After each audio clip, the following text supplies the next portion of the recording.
continued impact cuts, which rendered a number of the filled and vacant posts unfunded.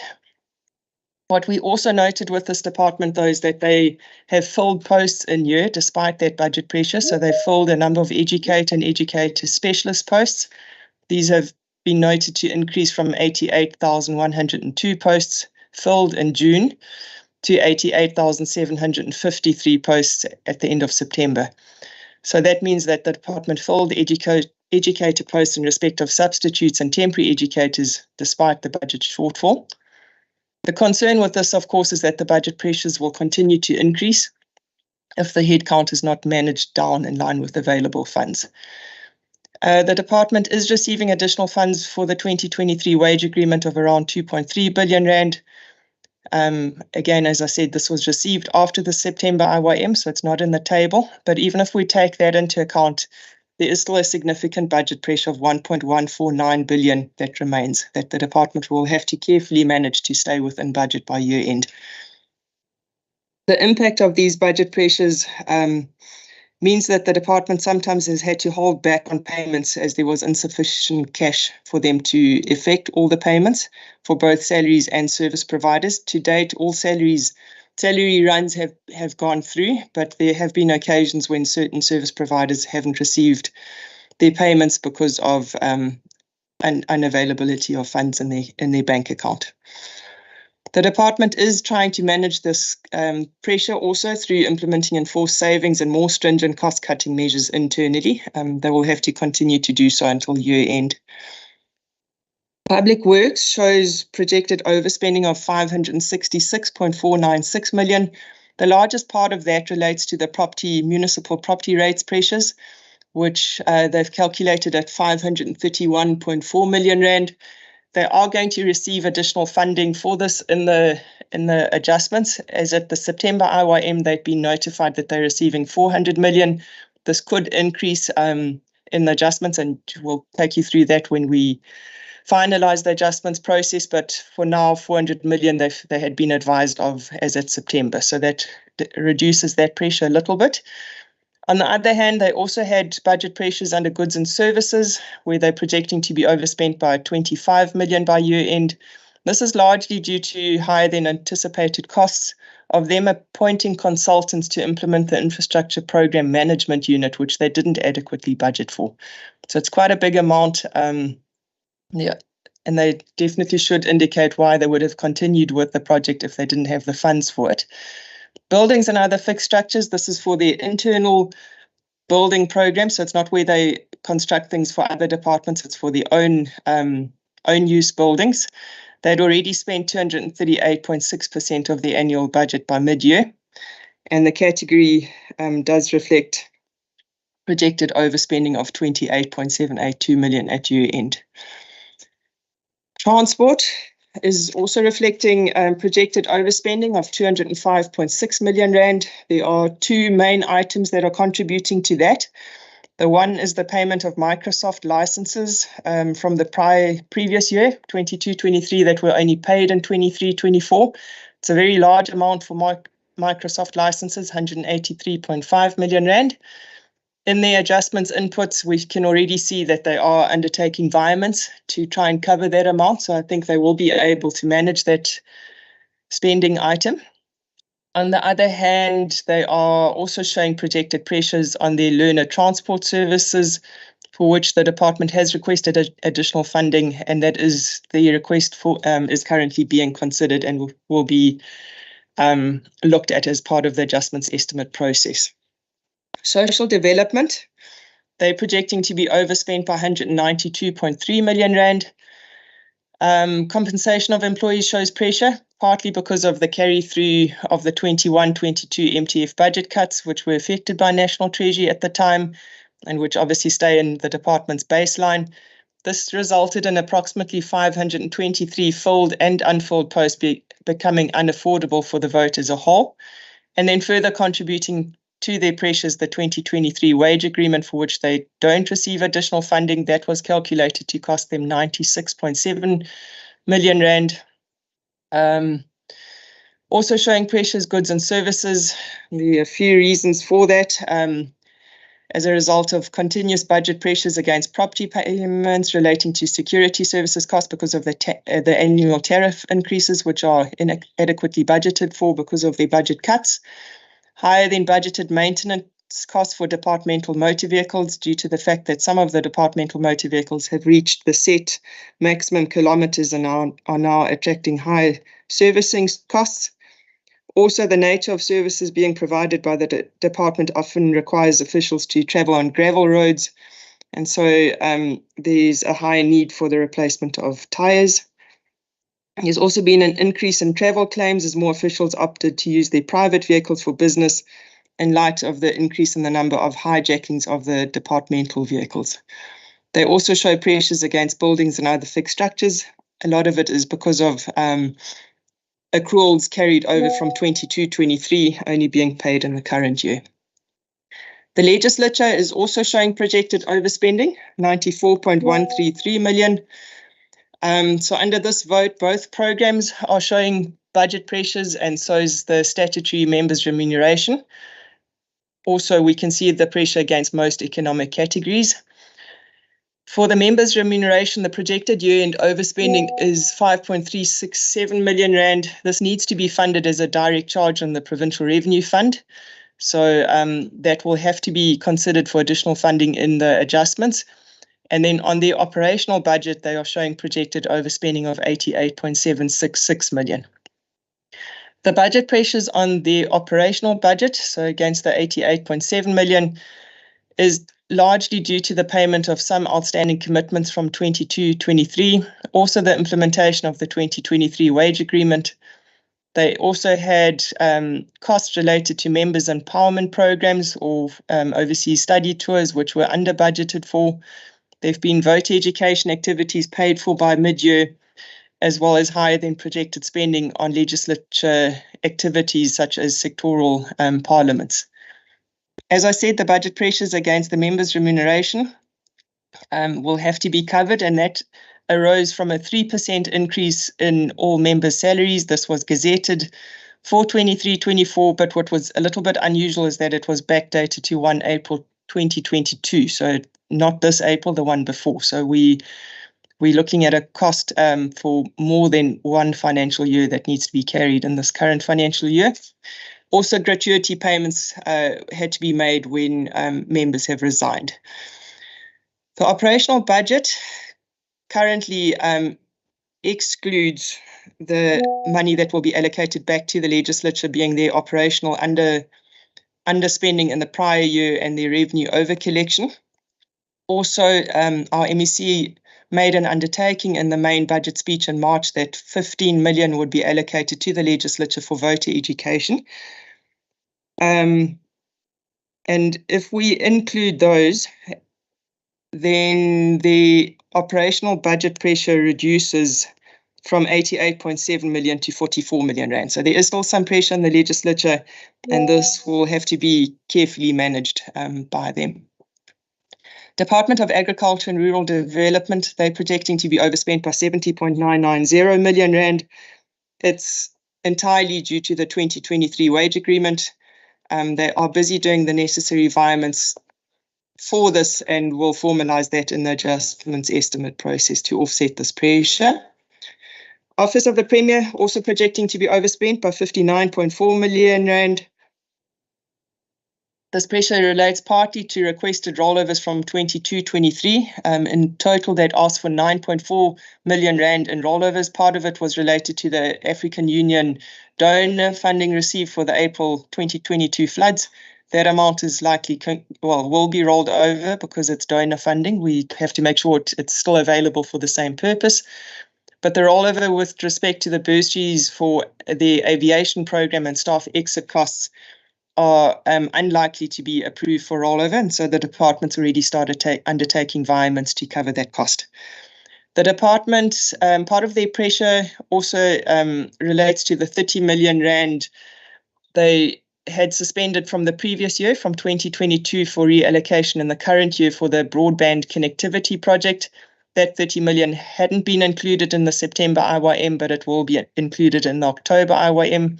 So that reduces their pressure quite a bit. The department's projected overspending also includes 20 million regarding legal fees for court cases related to His Majesty the King, and they have requested additional funding for this to be transferred to the Zulu Royal House, and that's being considered as part of the adjustments estimate. We do feel that their projected overspending may be a little bit overstated because we can see relatively low spending against compensation of employees at mid-year. They've spent 45.9% of their annual budget, and that's despite including the payments for the 2023 wage agreement.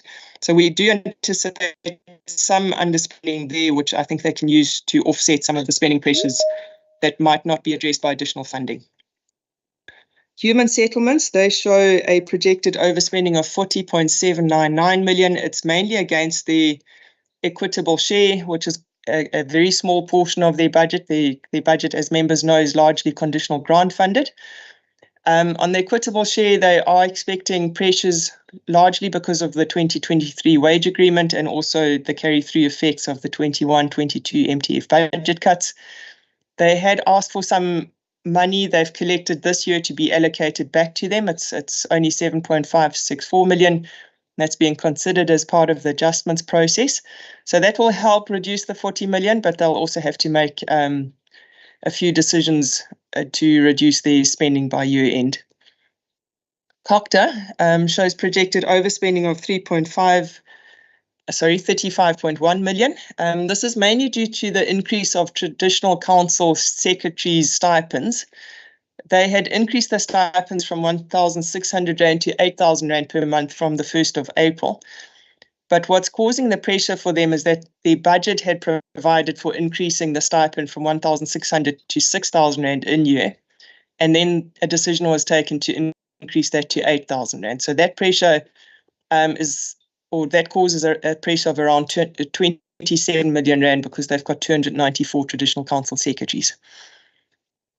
Also contributing to the projected overspending are the salary increases for Amakosi and Izinduna that was implemented this year. It's a 3% increase that they received. And the departments indicated they will undertake reprioritization to fund these budget pressures and the adjustments estimate. The next table is quite busy. It's the conditional grant table. We split it over 2 slides just to make it a bit easier to read. It's only one grant currently that's showing projected overspending. It's the 63.291 million here against the Early Childhood Development Grant under Vote 5 Education. Quite a bit of the focus of this presentation will be on those grants who are actually showing very low spending by mid-year. So we've highlighted them with a shaded or a dotty box in the right-hand column that says percentage spent. So anything below 40% spent we felt was quite low if you compare to the 50% straight line benchmark. In aggregate, by mid-year, departments had spent 12.112 billion of the adjusted budget of 26.857 billion. So in aggregate, we've spent around 45.1%. Some grants are doing well, but the ones who are showing low spending, we explain in the next few slides. So we'll start with the ECD grant, which is showing projected overspending. They've already spent 62.9% against the annual budget. Education has indicated that the allocation is provided towards increasing the number of eligible children accessing subsidies and ECD services. The higher than projected spending at mid-year was mainly against the ECD maintenance for infrastructure due to payments for 2 projects because those happened faster than anticipated. There's faster progress, and so there've been higher payments budgeted for, just happened a bit earlier in the financial year. But the projected overspending, as the department has indicated, is really from the fact that the conditional grant funding was one of the grants that was cut when the main budget for 23-24 was prepared by National Treasury. And we have asked them, considering that the baseline is lower now, that they must find ways to stay within this lower baseline. So that's one of the areas they need to consider. The Lima Letsema projects grant under agriculture, It's quite low. They've spent 19.7% of their budget by mid-year. It isn't an unusual trend, though, for this grant. It has shown a good history over the last 2 years or so of being fully spent by year end. And it's often quite, well, the spending is often quite low by mid-year, and that's just because of the nature of the projects that this grant pays for example, irrigation schemes, mechanization services, and these are often only performed in the latter part of 23-24. So we do expect that to improve, and it is likely, in our view, that the spending for this grant will pick up in the second half of the year, as has been the case previously. The Health Facility Revitalisation Grant under the Department of Health, their spending's been quite low, 34.5%. They say that this was affected by cash blocking. So in the months where they didn't have sufficient cash, they were unable to effect all the payments against the infrastructure projects. And that has sometimes led to contractors suspending work on projects as a result of non-payment. Also, the introduction of the LOGIS system is causing delays in issuing orders to suppliers. They are projecting to be fully spent by year end. The Human Settlements Development Grant, also quite low, 37% of the annual budget. It's partly related to the 2019 flood disaster projects that encountered various delays. Members will recall when we presented the closeout report to you, the 2019 flood disaster projects were negatively impacted by the 2022 floods, because work that had started on the 29 flood disaster projects was then in many cases washed away when the 2022 floods came. So it's really, for quite a few of the projects, it was starting nearly from scratch again. And so that's caused some problems for the departments. They do indicate that contractors are currently busy with pre-construction activities, beneficiary administration, geotechnical studies, project and home enrollment, and so forth. There are also other projects which were delayed. We list them here. I'm not going to go through all of them, but there are different reasons. For example, on some sites, when they start construction, they discover there's hard rock, and that just makes progress a little bit slower because that rock has to be removed or worked around, at least in some cases. Also, some projects were affected by unavailability of bulk infrastructure, and yeah, there are a number of reasons cited there. The Informal Settlements Upgrading Partnership Grant by mid-year was also quite low, 21.2% of the annual budget spent. There have been delays in a number of housing projects. We give reasons and names of houses in this, or housing projects in this slide. Won't go through all of them.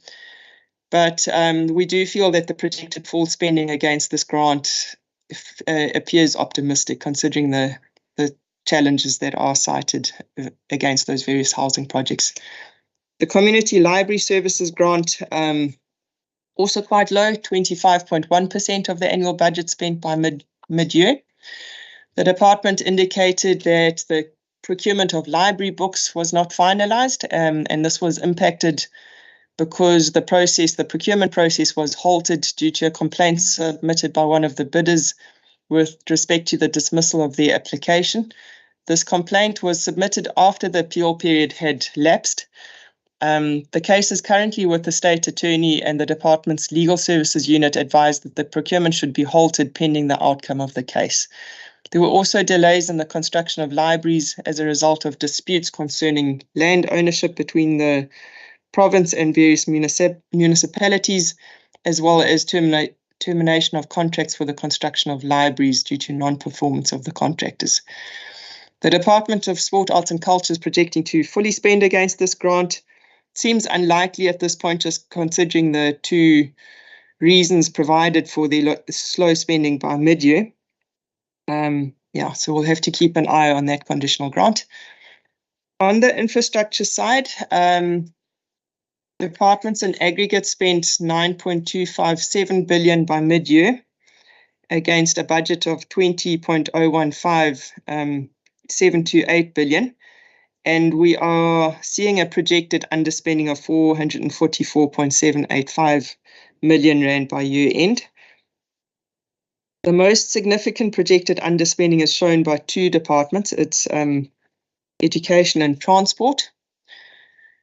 So education is reflecting a projected underspending of 91 million rand against the infrastructure budget. They have put into effect enforced savings against their maintenance and repairs current allocation, and that's so that they can move funds to assist in their compensation of employees' pressures within the department. They were also effecting savings or realizing savings on funding set aside for repairs and maintenance of various administrative buildings. So that's what the maintenance and repair savings is about. There are also enforced savings against upgrades and additions capital to offset spending pressures against compensation. Transport, they reflect projected underspending of 388.781 million, mainly against new infrastructure assets, which is projecting to be underspent by 289.4 million. This relates to projects that were planned but could not take place due to procurement challenges. And they've indicated they'll move that money around within spending pressures in capital. They're also projecting to be underspent against upgrades and additions capital by 106 million rand. That's because of contractual delays, contracts terminated due to poor performance, work stoppages by the communities because of access to quarries, and projects which were delayed due to slow progress by contractors on site. So a number, as I indicated, each vote has a number of matters for discussion that's listed at the end of each chapter in the book that we prepared. We've picked out a few that we thought would be of interest to members of this committee. And I'll just take you through those few here. It's not all that many, but they are quite significant. The first one is the Office of the Premier's Broadband Connectivity Project. As we indicated, 30 million will be allocated to the department for this. In the adjustments estimate, it is money that they suspended from the budget last year for allocation in the current year. The project includes district activations such as broadband connectivity, digital hubs, digital skilling, including data science training, artificial intelligence, and robotics. By mid-year, spending was quite low against this project at 3.675 million. Also, under Office of the Premier, the KZN Youth Empowerment Fund, the department has indicated to us that they are changing their approach in rolling out this Youth Empowerment Fund. In the past, they used to transfer funds to the KZN Growth Fund Trust, and they've now looked at it. They want to do it slightly differently, and they're going to move the 100 million in the adjustments from being transferred to the KZN Growth Fund Trust to transfers and subsidies to public corporations and private enterprises. They have decided to amend their approach and will rather partner with the private sector in rolling out this youth program. So in April 2023, advertisements were placed targeting youth interested in owning a Dunlop business in the box concept as part of a partnership entered into with Dunlop, and that will take up about 20 million of the 100 million. They've been assessing applications, and the transfer payments for the 20 million will begin in the third quarter. They're planning to roll out 24 sites for which 200 applications were received, and the assessment process is underway. The department intends to identify further projects that have the potential of creating mass jobs in different sectors. There are a few other private sector organizations, I never know how to pronounce it, Huawei, I think, and Fuse Aviation. And these will be funded by the balance of the 80 million. So it's just to note the change in approach in terms of the KZN Youth Empowerment Fund. This one I've already touched on is the absorption of COVID-19 staff by the Department of Health. As I said, this is adding to their projected overspending against compensation of employees. So as much as part of their pressures, the compensation of the 2023 wage agreement, for which they're getting some additional funding, some of their problems relate to the fact that they have taken on COVID-19 staff when they didn't have adequate budget to do so. So we did an analysis at 6,104 COVID-19 staff that were absorbed into permanent positions since the end of the pandemic in 2022 at an annual cost of 1.842 billion. And these are not budgeted for. Under Community Safety and Liaison, members will recall that this department received an additional allocation in the main budget of 11.550 million rand, and that was to provide security for the Amakosi. We've noted quite low spending against this by mid-year. So where their projections showed that they had intended to spend by around 5.7 million of that amount by mid-year, they have spent 650,000 rand only so far. According to the department, there was a delay in appointing security for Amakosi because of delays in the appointment of consultants to undertake a verification of Amakosi who require the security services. And these consultants have since been appointed in August. So 650,000 spent to date was on the provision of security for 2 Amakosi who were verified thus far. The next one is on the Izinduna back pay. It's really just to give members some comfort that that money is being spent quite well by the department. You will recall that they received that 631 million long awaited by the province. National Treasury allocated it to the province in 23-24 in the main budget for us to settle the back pay that was due to the Izinduna since the inception of their payments. So as I said, the department's doing well. 3,004 Izinduna qualified to be paid the back pay, and as at 24 October, the department had paid a total of 2,630 of these, so that's 88%, and they've spent 558.5 million rand on that. The remaining 374 Izinduna will be paid the balance of the 72.5 million following the finalization of legal departmental processes of tracing beneficiaries, and also in some instances it involves deceased estates. So whether Izinduna have passed away, these payments are still due to their estates, but then as we all know, that can take quite a long time before that can be finalized. So that's what the department is working with, but they have spent quite well up until now. The other item that we keep seeing coming up in reports with COPTA is the intention to hold traditional council elections. Again, this year there is such an intention. They indicated that they were going to hold them this year, but have now already indicated that they will likely be held in 24-25.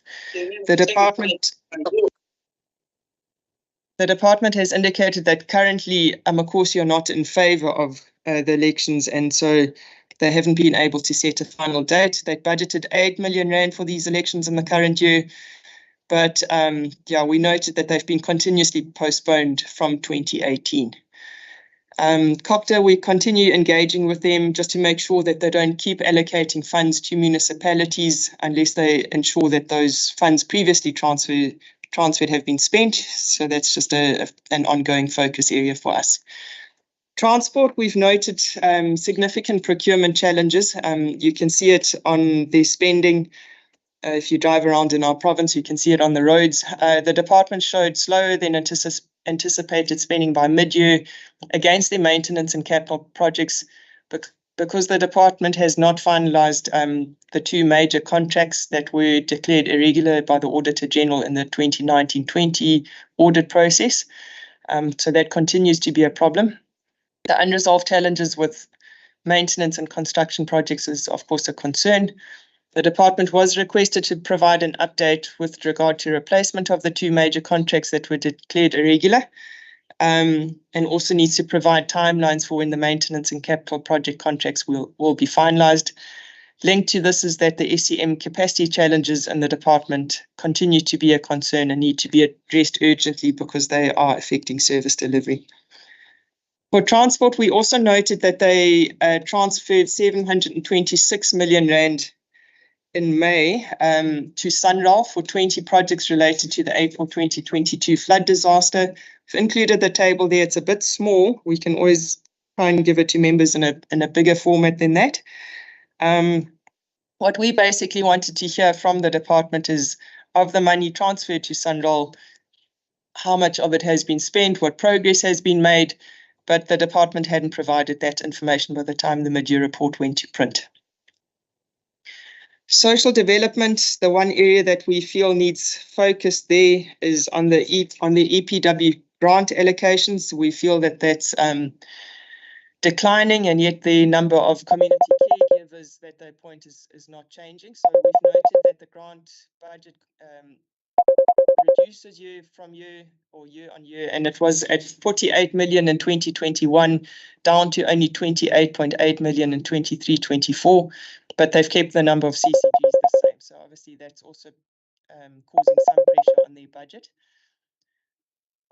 We have asked, because we were also concerned as to why the grant allocation would reduce so significantly. So Treasury, our Provincial Treasury, engaged with National Treasury and the National Department of Public Works and Infrastructure, who are responsible for the EPWP program, on what the root causes are for this grant reduction. And they indicated to us that the grant allocations were reduced due to the reduction in full-time equivalents reported by the department in the previous 18 months, as well as due to penalties relating to the late submission of planning documents and non-submission of non-financial reports for the third quarter of 22-23. So in effect, they were saying the department hadn't submitted what they needed to by the deadline. We then spoke to the department about that, and they said no, they felt that they had given all the information that they needed to the national department. And so we've asked them to just provide an update in this regard, so that we can just make sure that we report adequately, so that our numbers can go up again in terms of the budget allocation. As I've already said, Public Works, we concerned about the Provincial Infrastructure Program Management Unit, the fact that the department has gone ahead with this despite not adequately budgeting for it, and it's causing, as I said earlier on, a budget pressure against their goods and services budget. The crime fighting initiative, I think this one will also interest me. It was announced by the Honourable Premier in her State of the Province address in 2023 that departments and entities would contribute towards the crime fighting initiative. And there was some uncertainty around this in the first few months of the year, just in terms of how much should be taken from each department and each entity. But this became a lot clearer then when the Department of Community Safety and Liaison developed a business plan on the implementation thereof. That was adopted by the Executive Council, and Treasury then used this approved business plan to determine the amount of funding to be suspended from the various votes for allocation to vote 9. So we'll give you the detail on exactly how much is being surrendered by each vote and each entity in the adjustments estimate presentation. But safe to say that right now funds are available for the crime fighting initiative. And so we expect spending to pick up on that in the second half of the year. Finally, this slide is just included to show the provincial cash position. Despite the budget pressures, we do remain cash positive as a province. There have been challenges, as I said earlier on, for some departments in some months where the transfer they get from National Treasury in terms of the cash received is sometimes not adequate, and there's been cash blocking imposed in those months. But overall, our cash position is positive. Thank you, Chair. I will end there, and then Liesl can pick up on the public entity presentation.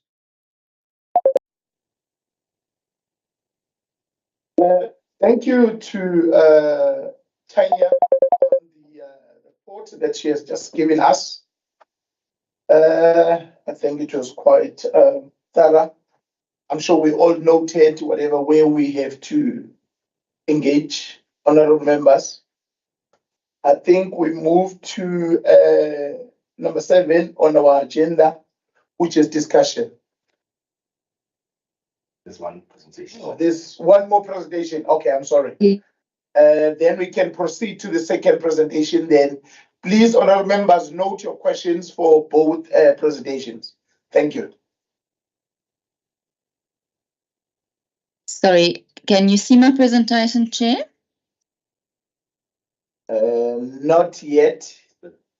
Let me just. Going the wrong screen. I think it's like a wrong screen coming up. Okay. Let me just share again. Background there.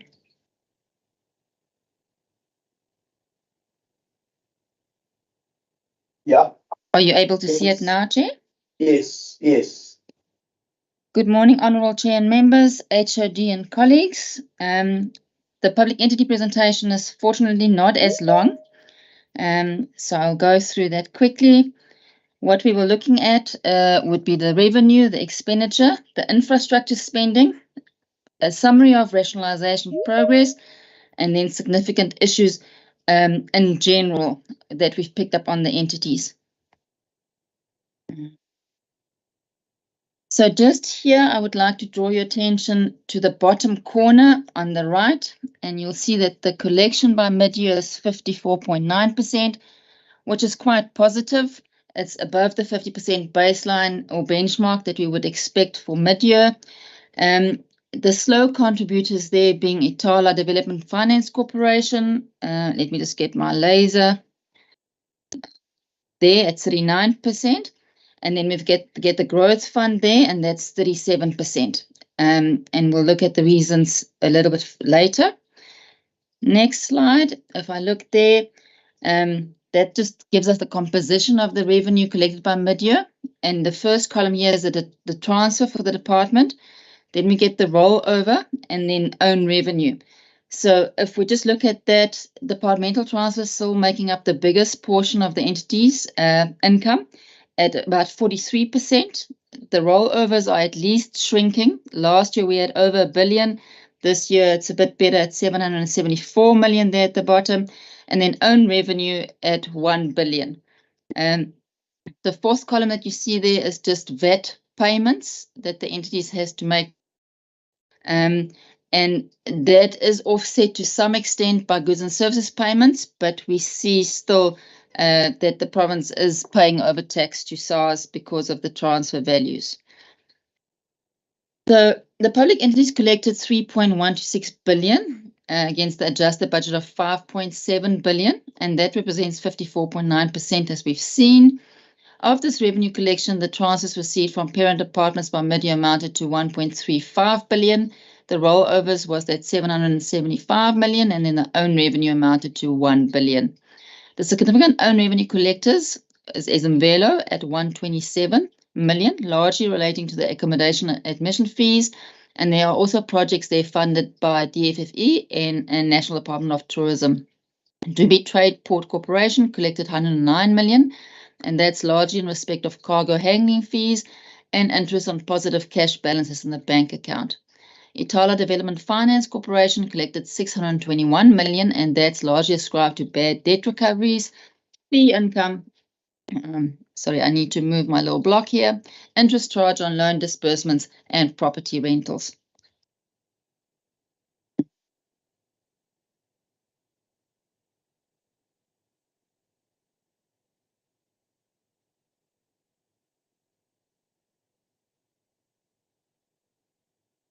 There's no sound? Sorry, am I audible? Can Yes. you hear? Oh, no. Okay. Okay. Gaming and Betting Board collected 27 million, and that's mainly from licensing, registration, monitoring fees, as well as interest on positive cash balances in the bank account. The tax revenue that's collected by Gambling Board is reflected under ETIA, and that's not part of the 27 million that we're seeing here. The Growth Fund collected 47 million, and that's largely from interest earned on loans and cash balances. Sharksport collected 25 million, and that's meshing fees, which is the netting charge, and the hiring out of venues, and they also hire out an electronic billboard. Richards Bay IDZ collected 40.107 million, and that's largely from interest on the capital developments.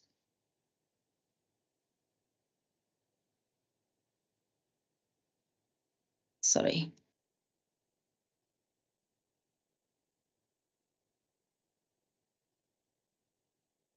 On the projected year-end revenue collection, we're looking there at an under collection projected of 66 million. And that's mainly Itala Development Finance Corporation that contributes to that. And you'll see smaller amounts there. We'll speak about the detail of that, of the finance corporation on the next few slides. But it's partly offset by Richards Bay IDZ, Mvelo and Dubai Trade Port that is then projecting to over collect against their revenue budgets.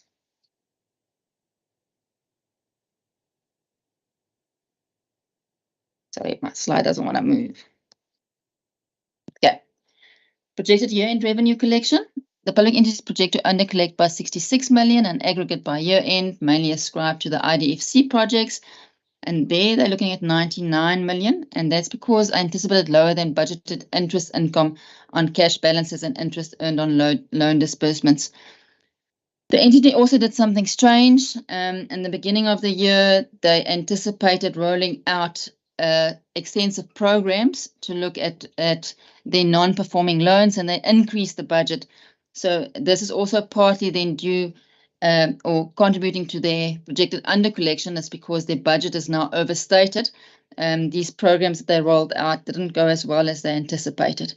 Moses Kotane Institute projects to undercollect by 1.5 million, and that's largely ascribed to VAT refunds, which were over budgeted for.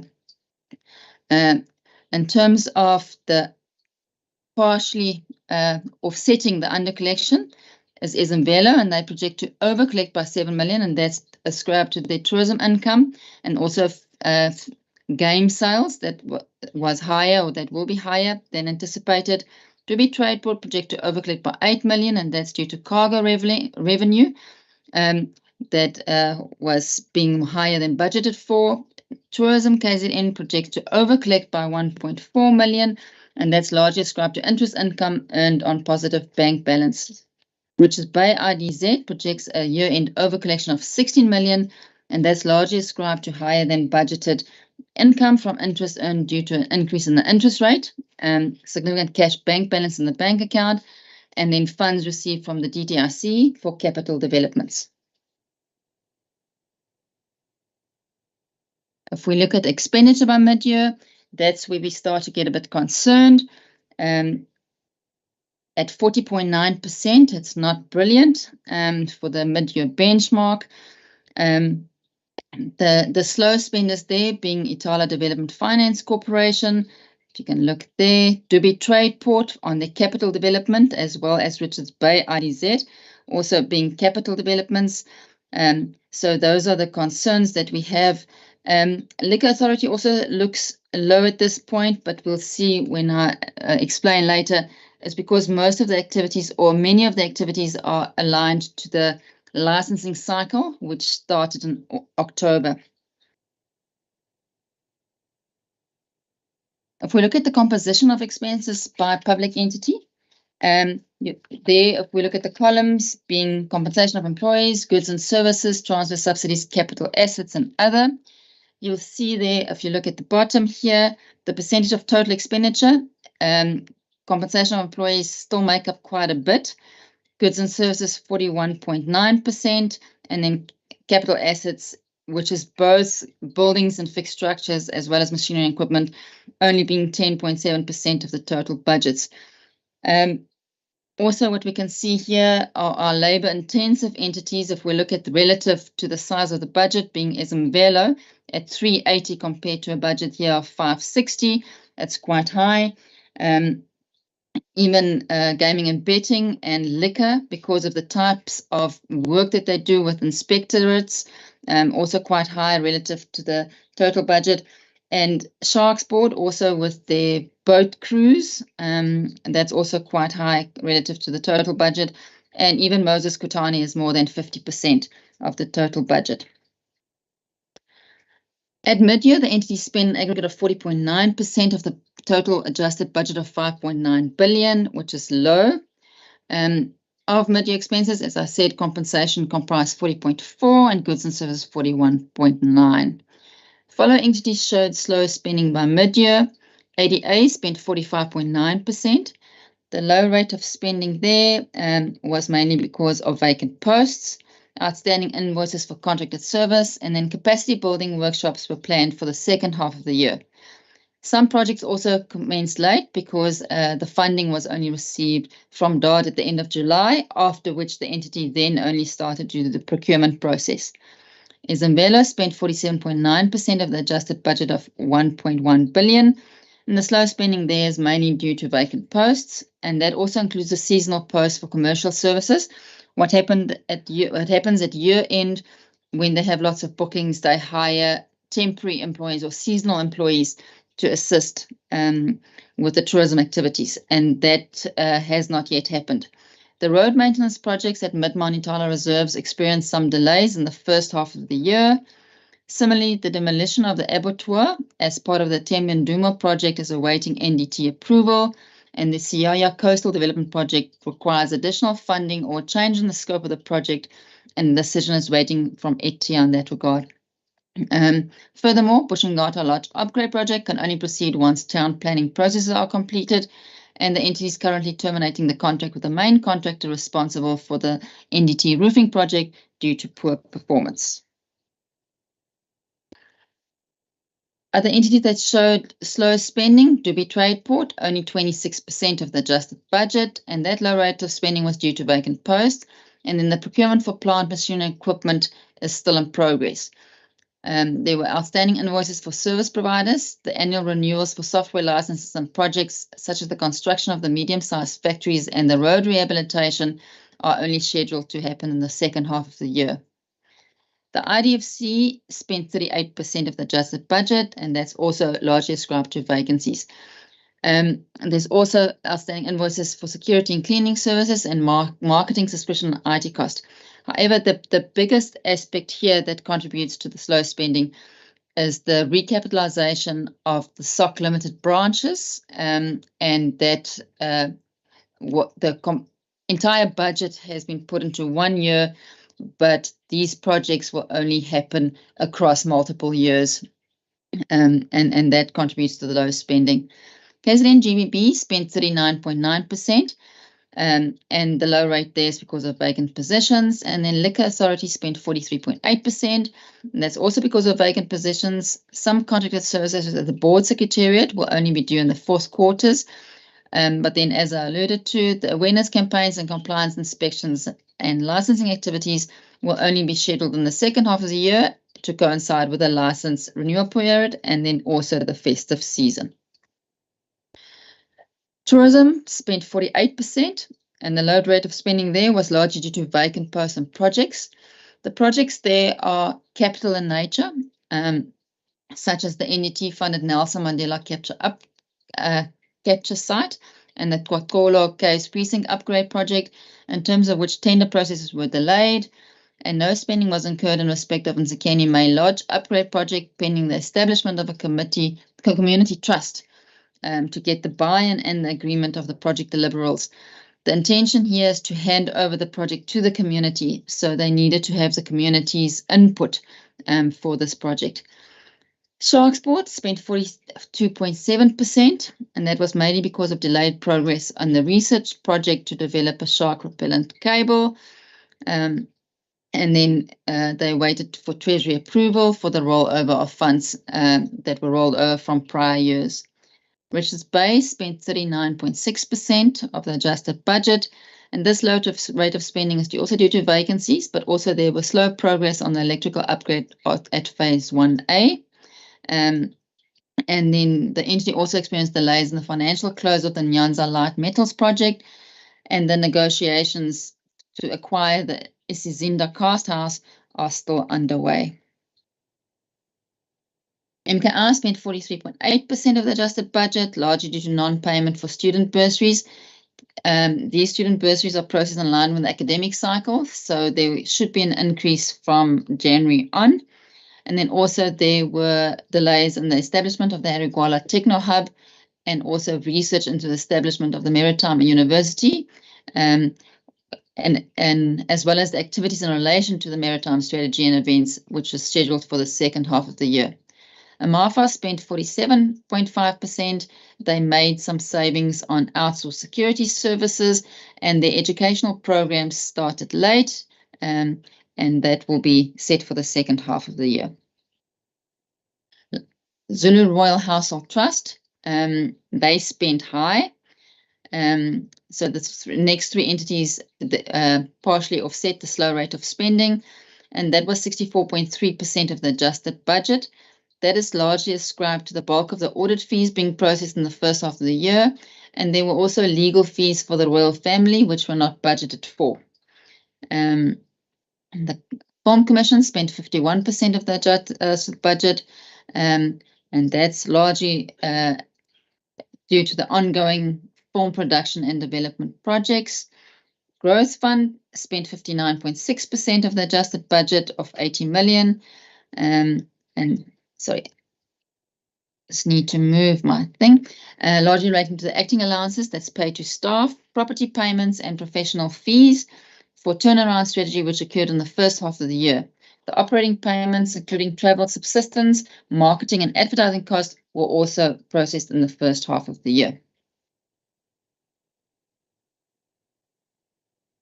Projected year-end expenditure, if we look at the bottom line there's an under expenditure, 152 million.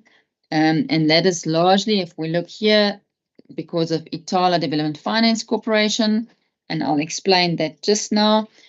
There's also Ezemvelo, and that is then projecting an over, plus the Zulu Royal, that then offsets that. Richards Bay, also because of capital developments here that hasn't yet been finalized, and the ongoing negotiations, the 10 million there. And then the Gaming and Betting Board, that's because of GROP, their gambling regulators online portal, and also they put money aside from their fees every year to pay for their rental accommodation, office rental. So that is the projected underspending that we see there. We'll go into the detail now. So as I said, the IDFC projects to underspend 150 million. This is largely ascribed to rates, utilities, and insurance cost, which was lower than budgeted for. In addition, IT cost, audit, and legal fees, as well as marketing costs, are projected to be lower than anticipated based on the current trend. The big spending there underspending is there because of the refurbishment and the investment properties and the branches under Itala Soc Limited, and that will be rolled over more than 1 year, whereas the budget was provided for in 23-24. KZN GBB, the projected overspending there relates to funds that the entity projects to retain in its reserves at year end, and that's towards the multi-year projects such as the development of the GROP, as well as for office accommodation. Richards Bay projects underspending of 10 million, and that's largely ascribed to ongoing electrical upgrades, and they experience delays on that to get construction workers permit applications. Moses Kutane projects underspending of 1.5 million, and that's due to the entity over budgeting for research and development projects, research and development bursaries for students that do their masters and doctoral degrees.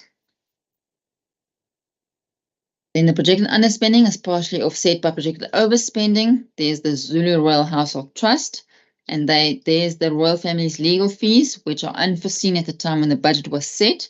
So they have requested for additional funding, and those costs will be split between Office of the Premier and the Zulu Royal Household Trust in line with the mandate. Ezemvelo projects to overspend by 14, but remember they're also projected to overcollect by 7. So it's not that bad, but that's largely due to under-budgeted staff costs for contract staff for critical services, such as legal, occupational health and safety, fire management, and IT support. In addition, due to the vacancies, the entity projects to overspend on acting allowances and overtime. The spending on fuel and gas, maintenance and fleet management security were also higher than budgeted for, thus contributing to the projected overspending. We will still have to make a plan with them to fund the balance of the shortfall that they have. They would have to reprioritize within. Hopefully they've got a good December season. Infrastructure is of concern to us. If we look here, of all the major infrastructure spending, only 22.2% was spent of the adjusted budget by mid-year. If we look across the bank, they're all underspending, and that is of concern to Treasury. We'll see there the mid-year spending on infrastructure. The Zulu Royal Household Trust spent 1.7, and that's 35.3% of the adjusted budget. Of this, 905 was spent on the maintenance of the palaces, 818,000 was spent on refurbishment of generators, air conditioners, reconstruction of septic tanks, as well as repairs to building structures. Dubai Trade Port spent only 17.1%, and that's largely ascribed to late receipt of invoices for the maintenance, as well as the construction of medium-sized factories and road rehabilitation projects, which are scheduled for the latter part of the year. The projected underspending of 5221 at year end relates to less maintenance required than budgeted for. Izimvelo spent 17 million. Of the budget, 67.699 is allocated to maintenance. Slow spending is largely because of the Midyear and Tala maintenance projects, which experienced initial delays in the first half of the year. And in the implementation of projects such as the Tembe and Dumo, the Mpila Camp staff accommodation, the National Department of Tourism roofing and Midyear revamp projects also were slow spending. Richards Bay spent 38.8%, of which 6 million was on the maintenance of facilities. Slow spending is largely due to the late award of the maintenance contracts. And then there's also the ongoing electrical upgrades at Phase 1A. Itala Development Finance Corporation spent only 14.7% of the adjusted budget due to ongoing refurbishment of the investment properties and Itala SOC Limited branches. And that will be undertaken over multiple years, whereas the full budget was allocated in 23-24. It's also a major contributory factor to the projected underspending by year end. Then on rationalisation, I'm just quickly going to go through it. It started in May 2016. The first set of recommendations were adopted in November 2017, but then subsequent, when the investigations were ongoing, further changes to the recommendations were made in March and October of 2019 and again in June 2020. Organised labour has been consulted. In order to implement the recommendations, the parent departments and entities created joint management committees, and these JMCs assessed all the requests for the filling of posts, and then they advised their MEC before the request was submitted to the MEC Finance and Premier for approval. The entities were not permitted to enter into long-term contracts without consulting the JMCs. In ETIA, the rationalisation process is driven and implemented by the accounting authorities of the public entities affected by the process, in consultation with GTAC. The process is overseen by the JMC, which is chaired by the head of the department.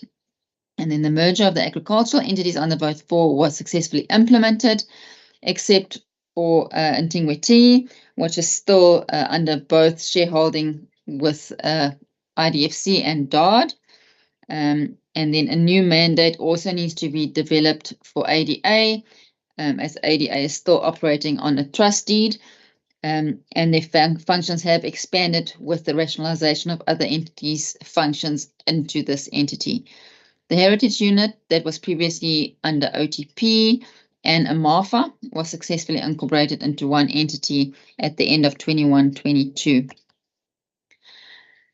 Just the founding mandates were reviewed. That took some time because of the public consultation processes, and the changes had to be incorporated. So at least we saw the light at the end of the tunnel for some of them, and they were tabled in legislature on the 19th of October for the required legislative processes to be undertaken. So that was the Economic Regulatory Authority Bill, and that's merging the boards of liquor and gaming and betting. Then there's a Tourism and Audiovisual Agency Bill, and that is to establish one entity to perform the powers, roles and functions of the Film Commission and Tourism. Then in terms of the Growth Fund Agency Bill, there was a private trust that is mandating the Growth Fund Agency, and we need to get that into a public entity as 3D so that they can function under the PFMA. And then also the Moses Kotane Research Institute Bill. There was a non-profit company established to start with that process, but we need to now convert it to a provincial public entity, and that is what those bills want to establish. There was a delay with the Environmental Biodiversity Protected Areas and Human Interaction Management Bill. There had been some public consultation, and there has to be extra chapters or annexures developed that incorporate comments specifically relating to human-wildlife conflict. So that is where the process is at the moment. They need to incorporate those changes into that bill. There were draft business cases developed by GTEC. They present the strategic assessment of the mandate, what services and governance arrangements there should be, and they also developed policy frameworks, looked at different options, and then the corporate forms service delivery models, governance structures, risk plans, all kinds of things that the new entity would need at a macro level. There were then also incorporation agreements that was signed by the JMCs to make sure that there were cooperation between the entities. There were joint work streams established for functions like finance, legal, and HR. The review of the board composition and investigation into uniform board members' remuneration is still underway. And then there were draft business cases. They were submitted to National Treasury for the merger entities, the KZN Growth Fund and the MKI, to facilitate the listing of these entities. However, we are waiting for the final legislation to be enacted before National Treasury can act and list these entities, but we are waiting for their written feedback that they can tell us if everything is in order with our processes to date. The major implications in 23-24 at midyear, what we can see is that the entities cannot all fill their posts. There are critical vacancies, and where posts are considered to be a support post, they can only fill these posts on contract basis. There's significant underspending related to capacity challenges, which in turn led to savings in operational costs. Cost savings were not quantified, and the entities' baselines going forward have not yet been reduced as a result of the rationalization. In fact, the entities are projecting funding shortfalls in implementing the mergers and the new mandates, some of which will be once-off costs. Others are not because of the difference in salary structures, so there will be an ongoing cost implication. Minimal savings were redirected within the entities toward areas of spending pressure, such as business support programs directed at SME startups and to support struggling businesses. Some entities experience governance challenges due to the rationalization process. As such, there are many vacant positions on the boards, and the key positions, CEOs and CFOs, are all acting positions. Not all, but a lot of them are, and that creates instability in the entities. So on the significant issues, we didn't raise them specifically like Tanya did per department. Here are the ones that are in general, but at the end of each chapter in the book that we produced in the reports, there are matters for discussion per entity. But in general here, if we look at the straight line benchmark for the first 6 months, the entities showed a slow rate of spending at 40.9%. The significant underspending relates to capacity challenges, which in turn led to savings in operational cost. Some entities showed budget pressures relating to overtime costs and acting allowances, which were not budgeted for. The majority of entities project to accelerate spending over the remainder of the year, but as Treasury, we think this may not be realistic. And that is, you'll see that expressed in the detailed entity chapters of the report. The majority of entities need to undertake extensive reprioritization within their budgets to align the funds to the priority spending programs and also to make provision towards the rationalization cost and the implementation of the mergers where applicable. When you go through the reports, you'll see, for example, some entities, some programs are spending well and other programs show no spending. So the entities would need to reprioritize within their budgets, but it is also becoming late in the day for them to do so. So this is quite urgent because procurement takes some time and we're also going to the December holidays. So we are a bit concerned about that. And then as I raised on the previous slide, it's the governance challenges and then also many key positions such as the CEOs and CFOs that were vacant as of concern to us. Thank you.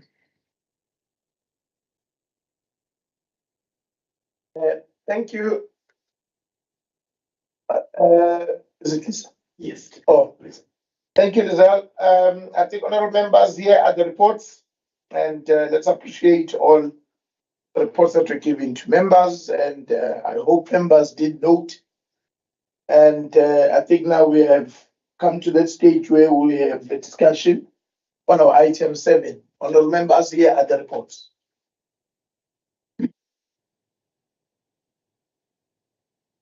Mine would be 1 on the issue of, I think also we must also appreciate the surrendering of that 100 million, because I'm sure it's also going to do quite a bit on assisting us with those shortfalls that we have. And on the whole province, where we have a rollover of 589, at least we did get that. But on the 38 million that we are not getting it back, I'm not sure maybe the reasons or the funds were not committed. And then also on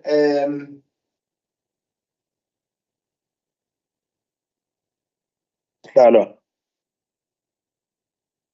oh, am I not audible? Yes. No, Sihlalo, besicela ungabe umagaya idlele. Mhlawumbe usinothe kuqala bese wena ugcina usuvala, Sihlalo. Lungile Mageba, ngiyakuzwa. I think the hands that we have received is Honorable Rogers, Honorable Mageba, and Honorable Gavenda. Can we then take those hands as Honorable Rogers, Honorable Mageba, and Honorable Gavenda? Thank you very much, Chair. Good morning, colleagues, and thanks to Treasury for the presentation. I must say at the outset, the situation looks worse than what I had originally projected. If you look at the overall projected expenditure of the province, it's quite alarming, and one wonders. Look, I understand the wage agreement, the unfunded portion of the wage agreement would be a contributing factor, but it's in fact not the only factor that's affecting our budget. So some of my direct questions to Tanya would be, if I look at the provincial expenditure and I look at the actual midterm, we're sitting at 70, just short of 76 billion. What really concerns me is that by the end of the year, the projected expenditure would be 156 billion. Now, obviously, the 3.7 billion is going to come off the total projected over expenditure, but it almost appears as though we are almost doubling our expenditure in the second part of the financial term, and I want to get some understanding as to why that is. You know, if we've spent 75 billion in the first 2 quarters, why are we now projecting, as I say, almost double that expenditure in the second 2 quarters? So some of the other questions that I'd like to raise, Chair, is under Midyear, provincial own revenue, we've got the 119 million, which is now being allocated as own revenue or as provincial revenue. Surely that's not provincial revenue. It's money that's unspent in that Dube Trade Port contract, and therefore I fail to understand why it's own revenue. Perhaps I can get some clarity on that. When it comes to the second part of the financial year and cash blocking, as was raised in Tanya's report, it's going to create serious issues for us.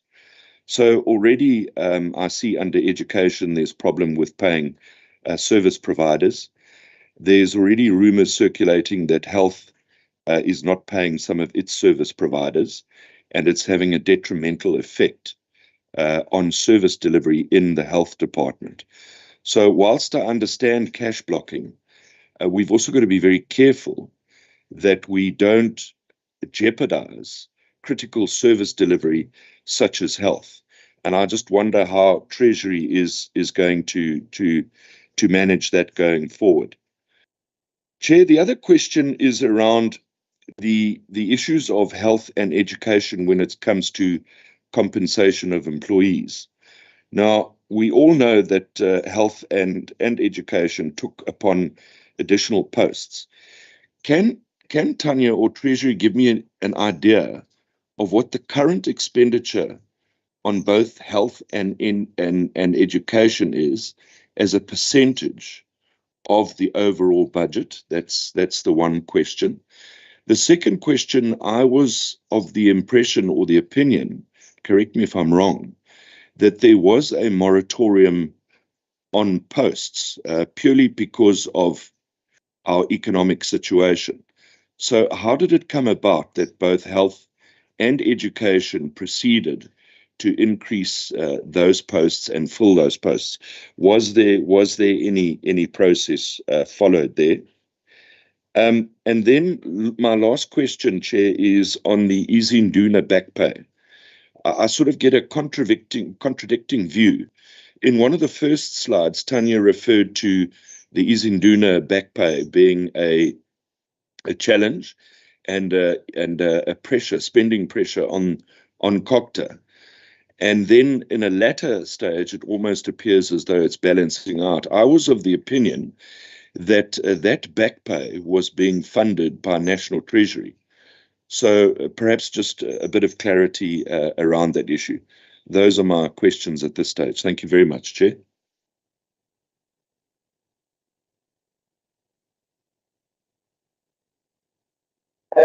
Thanks, Honourable Rogers. Honourable Zulu. No, thanks, Chair. One will welcome the report from the Treasury. I think they are giving us a clear scope of what is happening within our province.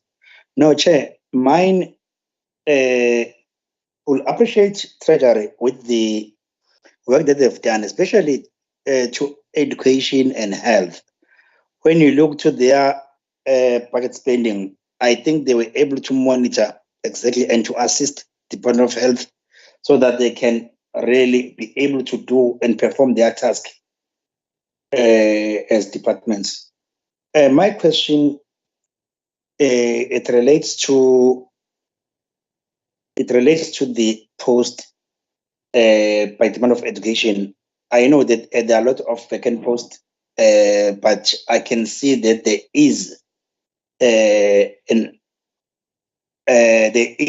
positive work that has been done by Department of Education, moving from where they were in terms of filling those educational posts and education specialist posts. Now, my question is there any funds that the department will be assisted in ensuring that they fill all the vacant posts so that they perform very well, and also Department of Health? And then the question that relates to the entities. When I look to the which entity, I think it's ADA. It's ADA. I can see that they are performing very well, although their projections, they are all over. It was more than 10 million. I'm not sure whether they've committed that 10 million and they are able to spend in this mid-year budget. They've already been able to spend that budget, that 10 million, which was a rollover. I think these were my concern. Only two questions, Chair. Nothing much. Thanks. Honourable Zulu. Can we then move to Honourable Kavenda? Thanks, Chair. Chair, firstly, I think we must just appreciate this presentation. And whilst the scenario presented is not the greatest, as was pointed out by the presenter, this was as at September, and there has been some injection from National Treasury towards the wage bill. So I think the picture may change a bit, and I think once Treasury has worked that through, we'd get a more realistic picture. Because right now this was as at September prior to the injection of additional funds, and that might help. But certainly, I agree with them that we are going to face a cash crunch, but it may not be as extreme as it appears at this point. Then, Chair, the point that I wanted to raise, right, is that we've been granted these rollovers for conditional grants, the NSNP, Human Settlements Development Grant, etc. But my concern is, particularly around the NSNP, can Treasury tell us, the last year we had this whole disaster of funding, food not getting to schools, etc., because of the change in the way in which the service provision was done. And we were told that, I remember when we met with education, we were told that they had extended the contracts of those service providers that they had taken on post that debacle. Is that situation still obtaining now? And in terms of what Treasury understands, are those contracts in place so that come January, there is food in schools, etc.? So that's the one question. The second question is around the issue of health and the absorption of close on to 6,000 COVID-19 staff on a permanent basis. Now, this was, the presenter told us that this was unfunded. My concern here, and I don't know if Treasury can provide some light on this, is going forward. Unfunded now, and what carry-through costs? I mean, I don't know where the money is coming from to pay them, but is there also funding now being made available or provision being made for the carry-through costs? Because when you put people onto permanent staff, you're going to have to absorb this. And how does that impact on the health budget? Where would the money come from to carry this? Then with education, I think, the runaway staffing bill is an important matter, but I think we'll raise that with the department. On the issue of public works, right, the municipal property rates, are they going to be able to pay this? Because, it's very embarrassing every time we see newspaper headlines, government owing municipalities and municipalities being underfunded and cash-strapped as a result of that. And then Chairperson, I also wanted to raise the issue in terms of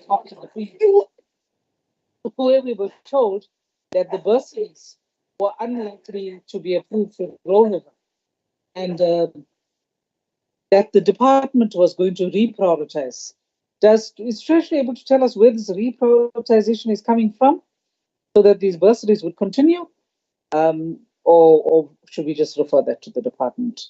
And then lastly, Chair, I think my concern with the entities, I've noted in several, in fact, in almost all of them, one of the big issues of under expenditure is vacancies, right? So we know that there are 3 bills that are supposed to have been submitted to the legislature on the 19th of October, but the balance of it looks like there is still going to be underspending and vacancies with a ripple effect.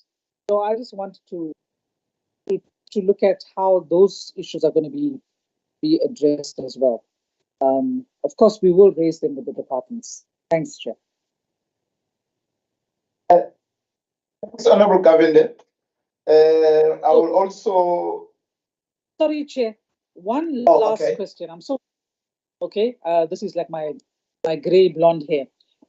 On the issue of Operation Vula, the Department of Economic Development and Tourism, right?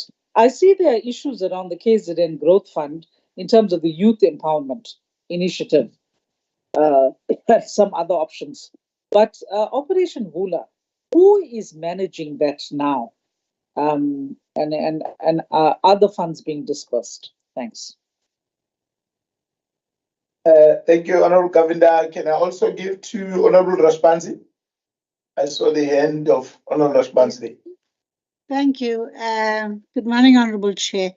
I think my concern is around that under expenditure, and then we always promised, at least on paper, that in the second 2 quarters we're going to spend all the money, or either even overspend. So I think that when I see such a problem occurring, I realize that something is we can't do balancing of books only on paper and planning on paper, because somehow there seems to be other areas that we need to now focus on. So one of them is both on the departments and the entities where we have projects that are not finished or problems with projects. I feel that from all the explanation given, a lot of the delays in projects and in spending, therefore, is because of weak scoping exercises. And scoping of a project is always the initial thing that is done in order to then make a decision whether a project should actually be either abandoned or it should be delayed or it can go on, or maybe you should focus to another project while you sort out the scoping issues of another project. So basically, scoping is a very important area. And I don't know whether our Treasury does focus on the critical skills and staff that are needed for these exercises. For example, do the entities or the departments have those necessary risk managers, project managers, IT officers? And those are those positions that are critical to actually start off a project properly. And we are not saying that you have to give these as permanent jobs. I am saying that we can think out of the box, and maybe for these projects that are very important to the development of our province, we should do these on a contractual basis and just do these per project, so that we don't overspend then on even on the COEs. So that's my opinion on thinking a little differently about how do we really manage our spending properly in the province. The other is on the IT expenditure. And I've always said that we needed a separate IT line item in the budget, and I see that it is happening in some departments. But I think that more has to be done in terms of monitoring those, because even IT, if departments can have proper IT programs, then I feel that our own revenue generation can increase. And these are the things that even I think the cabinet needs to ensure that they get right if we need to actually get this expenditure and income, regularized and more predictable in our province. Thank you. Thank you, Honorable Rashbansi.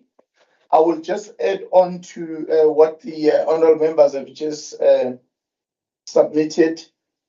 On the issue of education, on the issue of staff debt, the old and the current, is there a plan? Has the department provided any plans to recover current debt, even the old debt, if maybe there will be write-offs? Also, on the issue of the ECDs, where it seems to be quite a lot of challenges that are facing the department in that. Also, I'm not sure where I saw on your report where it talks about it, that education seems to have a system, an IT system, where they talk about it's going to be easy for them to able to identify those that owes and then put in place how to recover those monies. I think I saw somewhere, but maybe if you can just assist me on that one, though some of the questions here will have to be given to the department as well.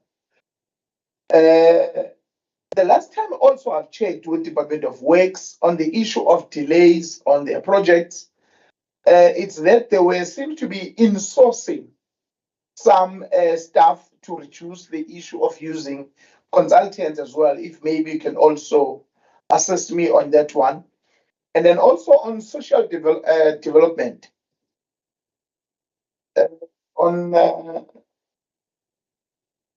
the issue of travel claims versus the state vehicles, using their private cars, are we savings, or is there any saving that we get on that? I also understand that the issue of hijacking and the risk that the staff seems to be going through, but are we making any savings on that? Also, we must also highlight the issue of safety while we're looking at that as well. On the Premier's office, on the issue of spending on the broadband, it's quite a worrying factor on that. I'm not sure if is there any plan that have maybe produced to say what is that they can do to able to spend onto the broadband.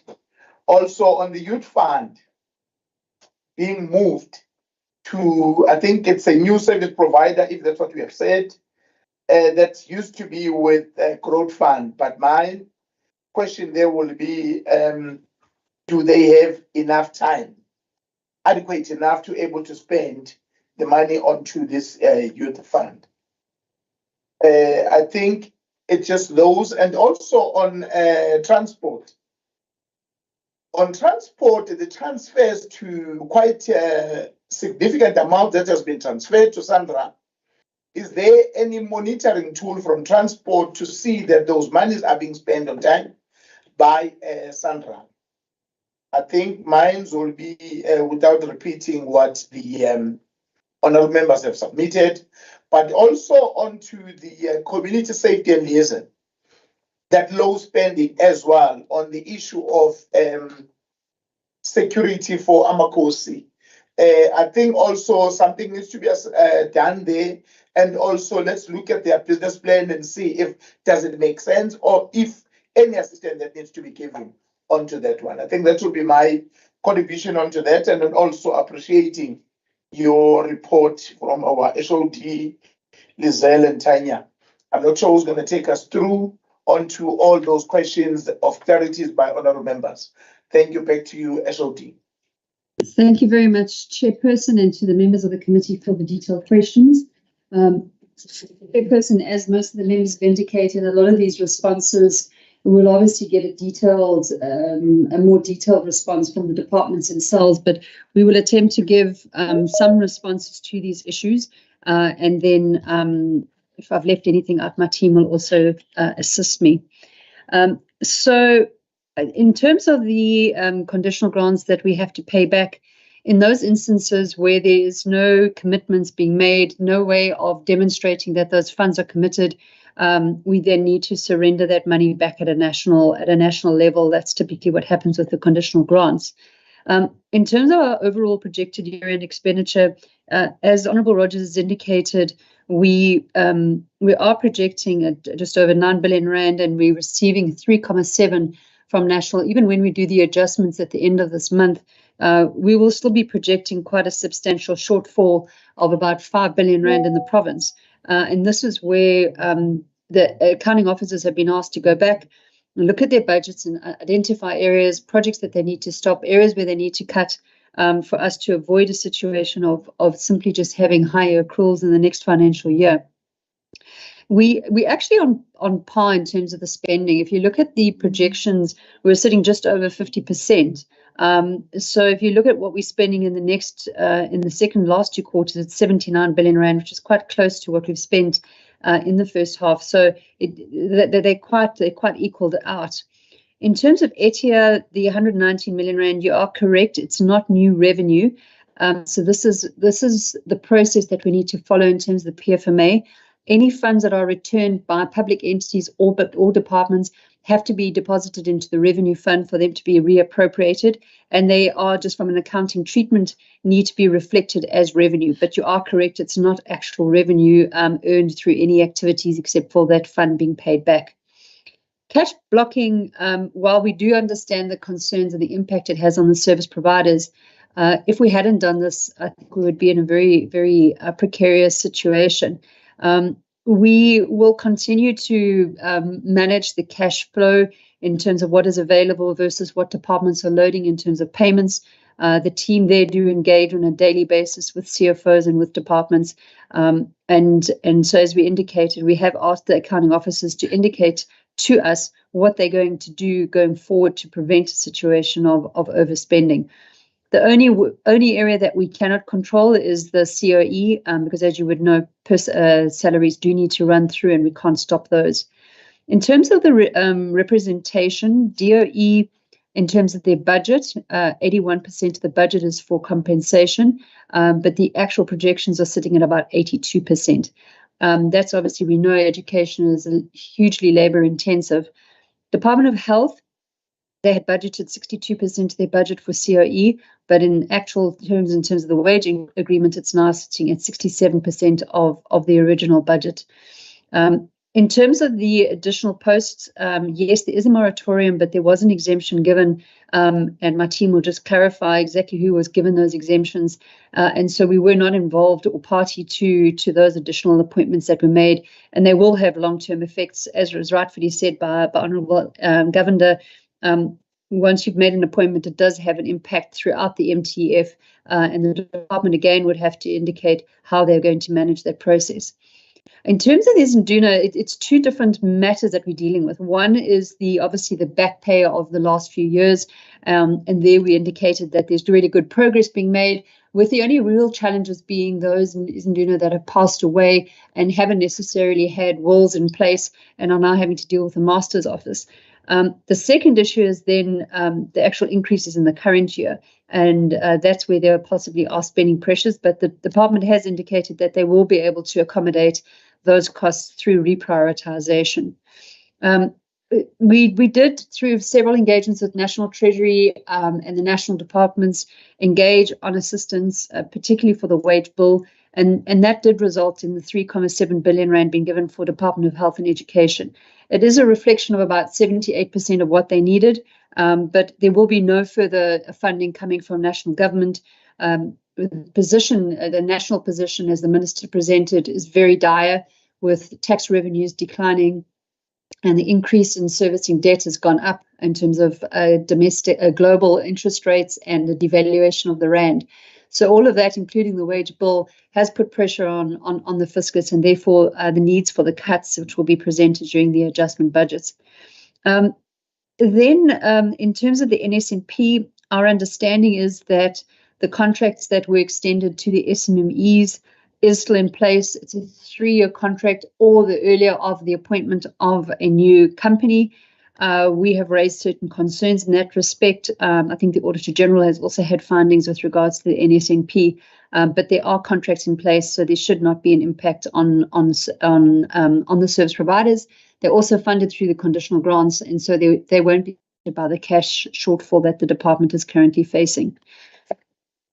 Then, in terms of public works, an allocation to them, it's not the full amount that they require for property rates. However, certain municipalities, they will give 50% discount if we pay the full amount. And there are other municipalities that are also offering similar discounts. So we're quite confident that they should be able to cover the full amounts, because we do understand the impact that it has on service delivery across the province. The vacancies in the public entities, yes, it is affected by the rationalization, but typically what the two entities that are merging will do, they will engage and they will ensure that there's no duplication. So, for example, if you look at two entities that are merging, they would say, well, we've got a permanent CFO, you have a vacancy, don't fill your CFO on a permanent basis, fill it on a contract basis. So they have been managing that way over the last few years, but we are hopeful that the 1st of April is the go-live date, if the legislation can be processed in time. That will also assist with certainty in that regard. With regards to Operation Vula, my understanding, but my team will correct me if I'm wrong, it's being managed by Etia. Itala did play a role previously, but I'm not very familiar with the details of that. Then I agree with Honourable Rajbansi that there is definitely a weak scoping of projects, both from an infrastructure point of view in terms of specifications, and there are ongoing variation orders that are being issued. Also, just not doing proper geotechnical assessments on the ground, which inform the specifications, leading to substantive changes in design costs. So there is a challenge around that, and I think that in terms of us providing critical skills, obviously our focus is really about building capacity more in the financial management realm, where we do assist departments, as we did in the past, to set up their risk management units, and we guide them in terms of what they need to have. But at the end of the day, the departments are the one that make those appointments. I would also invite Nelly just to talk a little bit about what our infrastructure team are doing in terms of, they have been over the last few years building the capacity within departments, particularly around infrastructure, right from planning right through to conclusion. And I think this has, the outcome is really reflected when you look at KZN being probably one of the top spenders when it comes to infrastructure and the conditional grants on infrastructure, because of the support that we continue to provide to the departments. Our understanding of the issue around IT really falls with the Office of the Premier, where they are coordinating the digital strategy for the province. And obviously this is to ensure that there's alignment and coordination. And I think it might be an interesting discussion to have with the Office of the Premier. In terms of the Department of Education staff debt, our understanding is that there is a renewed efforts to improve. The biggest challenge with this is the notification of staff resigning at a school, that information feeding through to the necessary levels of authority to ensure that if there are any debts, it can be recovered. And that is what the department has indicated they're improving the system on, but I'm sure my team can add onto those issues. We also agree with the chair with regards to DSD. We had asked the same question in terms of if you are no longer using state vehicles because of the increased risk of hijacking, particularly around close to the border of Mozambique. We should see savings. We have not seen that coming through in the numbers that have been presented to us, but bearing in mind that DSD has had spending pressures for a number of years. We agree that we also have raised the same concerns around the Office of Premier with some of the slow spending. We haven't had sight of the plans, and we also have not had sight of how the youth fund will be managed going forward. As we indicated in terms of Department of Transport, we had asked for a report because it's also IDT as well as Sunroll, where quite some sizable numbers were transferred in the last 2 years. Our understanding from the agreements that we had seen, DOT do have a monitoring system in place. They need to sign off before at various stages of the project. In terms of comm safety security for Amakosi, our understanding again in our engagement with them is obviously there first needed to be the risk assessment that needed to be done, which caused delays, and there have been some appointments, but they were also then asked to incorporate this into the broader crime fighting business plan, which I would also encourage the members to request sight of and to also provide the oversight in that respect. Chair, if you'll allow me then to hand to my team, I think there's some items I have skipped. Thanks. Yes, you can. Thank you. Thanks, Chair. I'll jump in after my HOD. She's covered quite a lot of the questions already, so mine is ready just to add a little bit here and there. Just on Honourable Rogers, just in terms of the spending, I think the HOD had covered that it's that in the second half of the year, it's not a doubling necessarily of the expenditure. So we've brought in the projections in the presentation. You'll see third quarter and fourth quarter projections, 38 billion in the one and 41 billion in the other. So that's what they're projecting to spend. Of course, you can't always do an exact doubling anyway of what you've spent by half year. For example, property rates, Department of Public Works has paid the bulk of that in July already. So it's sometimes the first half of the year looks a bit heavier. I know some of the departments transfer the entity transfers quite early in the year as well. So it's not an exact doubling, and you can see the projections are brought into that table on slide 8. So that's how they were projecting to spend, but obviously those projections are showing projected overspending. So there definitely is work that needs to be done to bring our spending back in line with what we'll call the adjusted budget. So that's after the adjustments estimate has been finalised.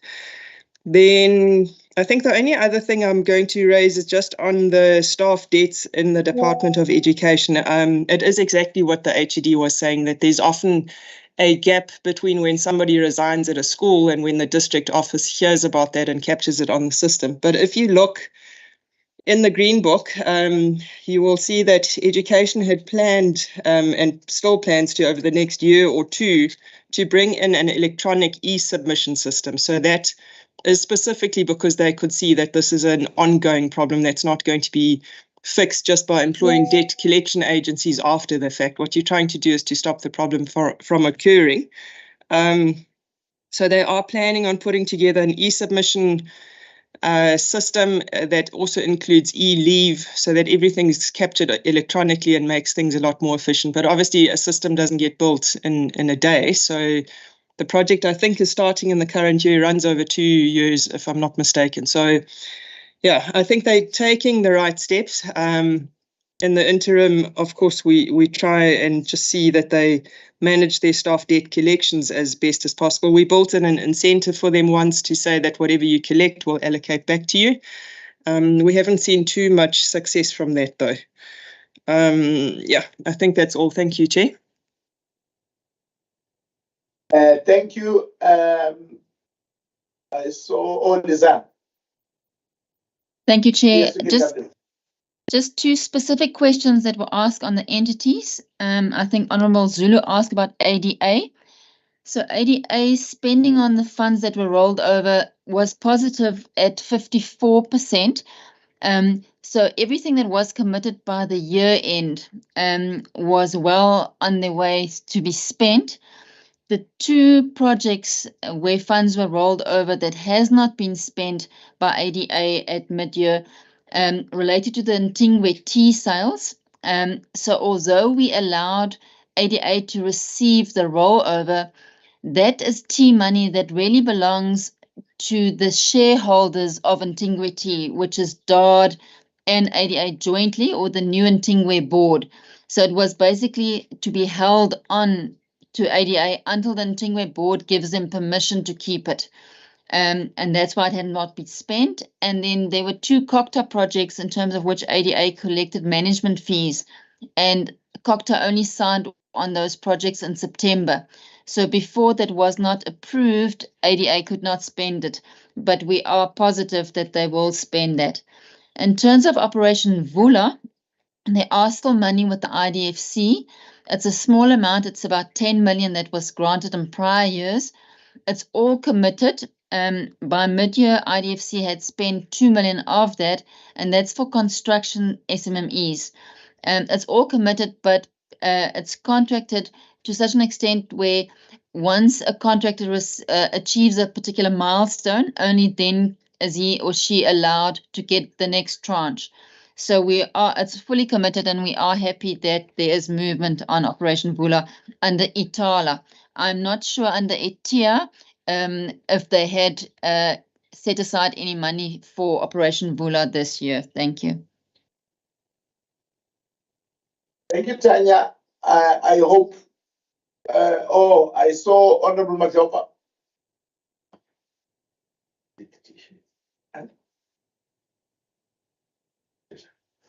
I saw Tidich Shezi.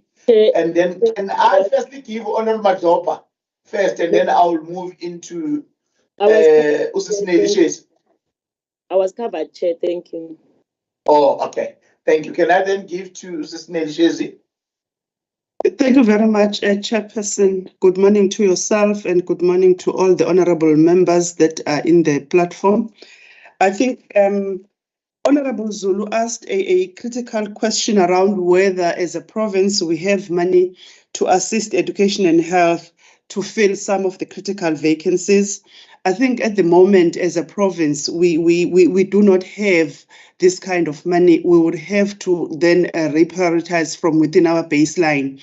From where we are sitting, National has not indicated that they will give us any additional funding, but this then remains an area of concern because some of the vacancies in those 2 departments are quite critical and they need to be filled. It's the same issue with the absorption of the COVID-19 staff in health. Whilst they do not have the funding for that, but some of those staff are filling critical vacancies. So it is a question as to how we then reprioritize from within the baseline to fill those particular vacancies. I think that, Honourable Governor, there was a question, I think we've missed it on the bursaries. I'm not too sure which department was supposed to reprioritize for bursaries, but I think we have not answered that question. If you can just get clarity as to which department was that one. On the issue of the project scoping and the technical skills, yes, it is an ongoing process that as Treasury, we have a small infrastructure unit. We are trying to capacitate the departments in terms of improving their technical skills in terms of the built environment, but we also are working with a Department of Public Works, who are then the custodians of rolling out the infrastructure projects for the provincial government. For our little contribution also this year, we do have quite a number of interns that we are training to do the condition assessments and to produce infrastructure maintenance plans. And we are hoping that the interns that we are training will then add to the pool of the skills that are available to the public sector, so that we are able to do the assessments and also the estimates in terms of how we roll out our maintenance plan. I think the other question on the ECD, also I could not fully understand the question, but in terms of the ECD grant itself, which is now with Department of Education, that grant has been cut from national. We are still engaging with national because we are indicating the dire need on the ground for this ECD function. So it's a continuous engagement, because as a province, we want more money for our ECD function. Education are already showing a pressure on the ECD function because this is not adequately funded. I think that on the issue of the public works and the insourcing, yes, there is that project management unit. Whilst it was not fully budgeted for, that's why there's a pressure in public works, but we think that it's the right way to go, that they insource some of these particular skills, because outsourcing is not always the best. Obviously, they cannot insource everything, but public works has begun to build in-house capacity, because them being the custodian of the infrastructure program, they need to have adequate capacity within. The issue of the broadband spending, I would really request that the committee engages with OTP, because the expenditure for the 30 million that was suspended last year is very low. However, I am aware that the Honourable Premier has appointed the IT Council. One then hopes that we will see an improvement in terms of the expenditure on that broadband funding. On the youth fund in the Office of the Premier, as Treasury, we are also concerned that changing the methodology of distributing the youth funds and trying to get a new private partner at this late stage, there might be a delay, and we're not too sure whether we will be efficient in spending this money and then allocating this money to the relevant beneficiaries. But I think that that's one of the issues that we have highlighted in the report as one of the areas that the committee may want to engage OTP on. Those would be the comments that I would like to do. Thank you very much, Chairperson and members of the committee. Thank you, Sister Lee. I think we've exhausted, because I think we have answered me on the issue of ECT growth. Yes, Honourable Governor. Ms. Shezi wanted to know which department I was referring to in relation to the bursaries. It's the Office of the Premier. Oh, okay. Thank you.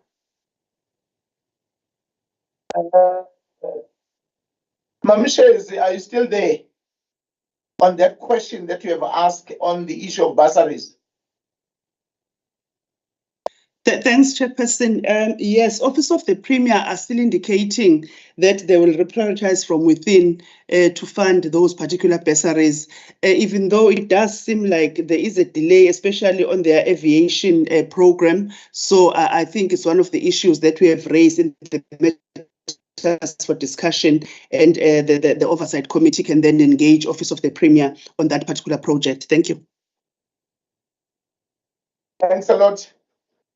I think, honorable members, we have received all the answers that we have posed to our official president on with the SOD. And I think we have come to the end of this report, appreciating the engagements that have been done by honorable members and our officials. Once again, let me thank you, honorable members. And then on our next presentation will be on number 8. We'll only allow finance committee members only into the support. We can release other members. It must only just be the finance committee members. Honorable members, do we want to take a 5-minute tea break or we want to proceed? Can I hear from honorable members? Can we take a break, Chair? Okay, and 5 minutes? That's fine. Thank you. So let's take a 5-minute break, honorable members, and then we'll be back in, say, maybe 25 past 11. Thank you.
Honorable members, I'm sure we're all back now.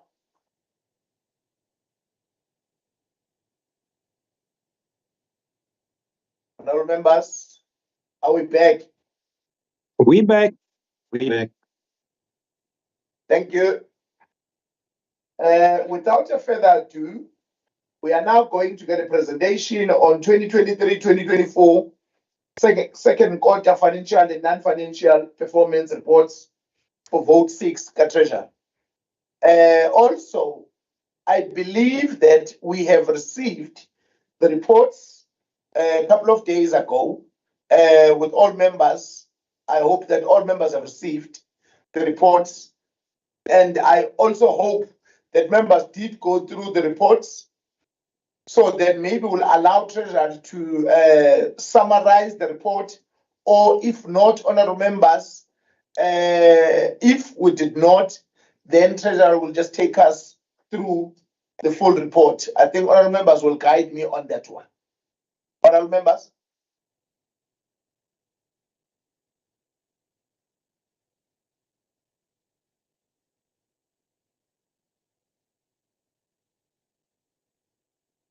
Honorable members in the Saswagan.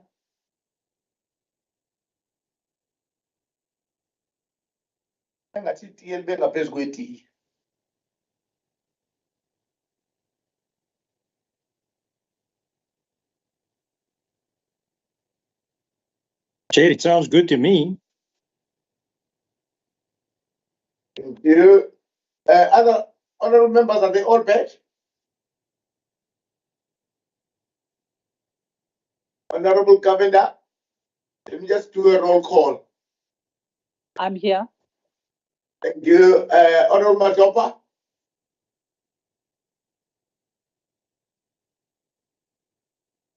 Present. Present. Thank you. Honorable Respansi.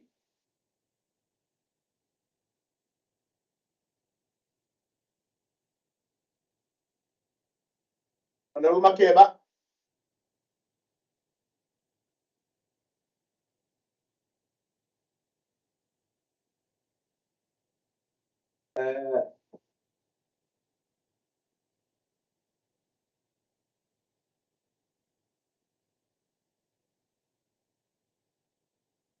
Honorable Rogers.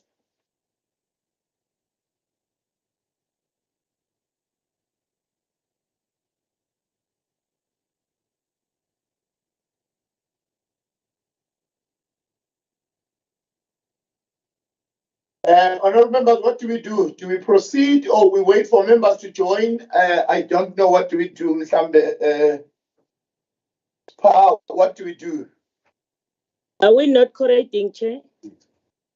We do have a quorum because remember it was we are continuing with the it corrects once. I think we can continue because we are all engaged in some other way. Okay, all right. That's fine then. And honourable members, can you then please assist me on my first statement where we all received the reports. Now I wanted just to check if can we then be given a summarized report or we want us just for them just to go through if we have not read the reports. I just need your guidance on that one. Then I will allow the departments to give us a report.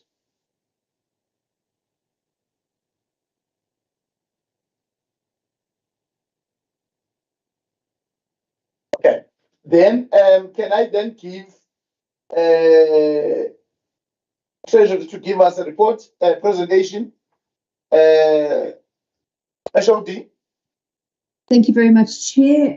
We will definitely give a high-level summary of the presentations based on your request. As we sit at the end of the year, mid-year, we'd spent 45% of our budget, and we had achieved 90% of the performance indicators for Q2.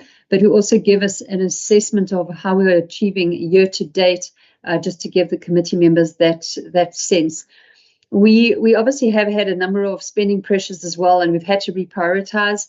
You will see there will be slides on some of those spending pressures, but in the main, it was our contribution to fighting crime. We also then identified funding for the provincial precinct for the transaction advisors of 5 million rand. And then there were additional community outreach programs and communication budget pressures that you will see the CFO will talk to. How we were able to mitigate the spending pressures was to look at the vacant posts that we had. We were to reprioritize which posts we were going to be filling and which posts we would need to put on hold until there was certainty on next year's budget numbers. We have, on the positive side, also submitted a report on the filling of vacancies. We've decreased our vacancy rate from 19% to 16%. We finalised over 141 posts, but as members would be aware, we always have resignations during the year, so we've already had 34 resignations. We had 36 promotions, and both of these create further vacancies.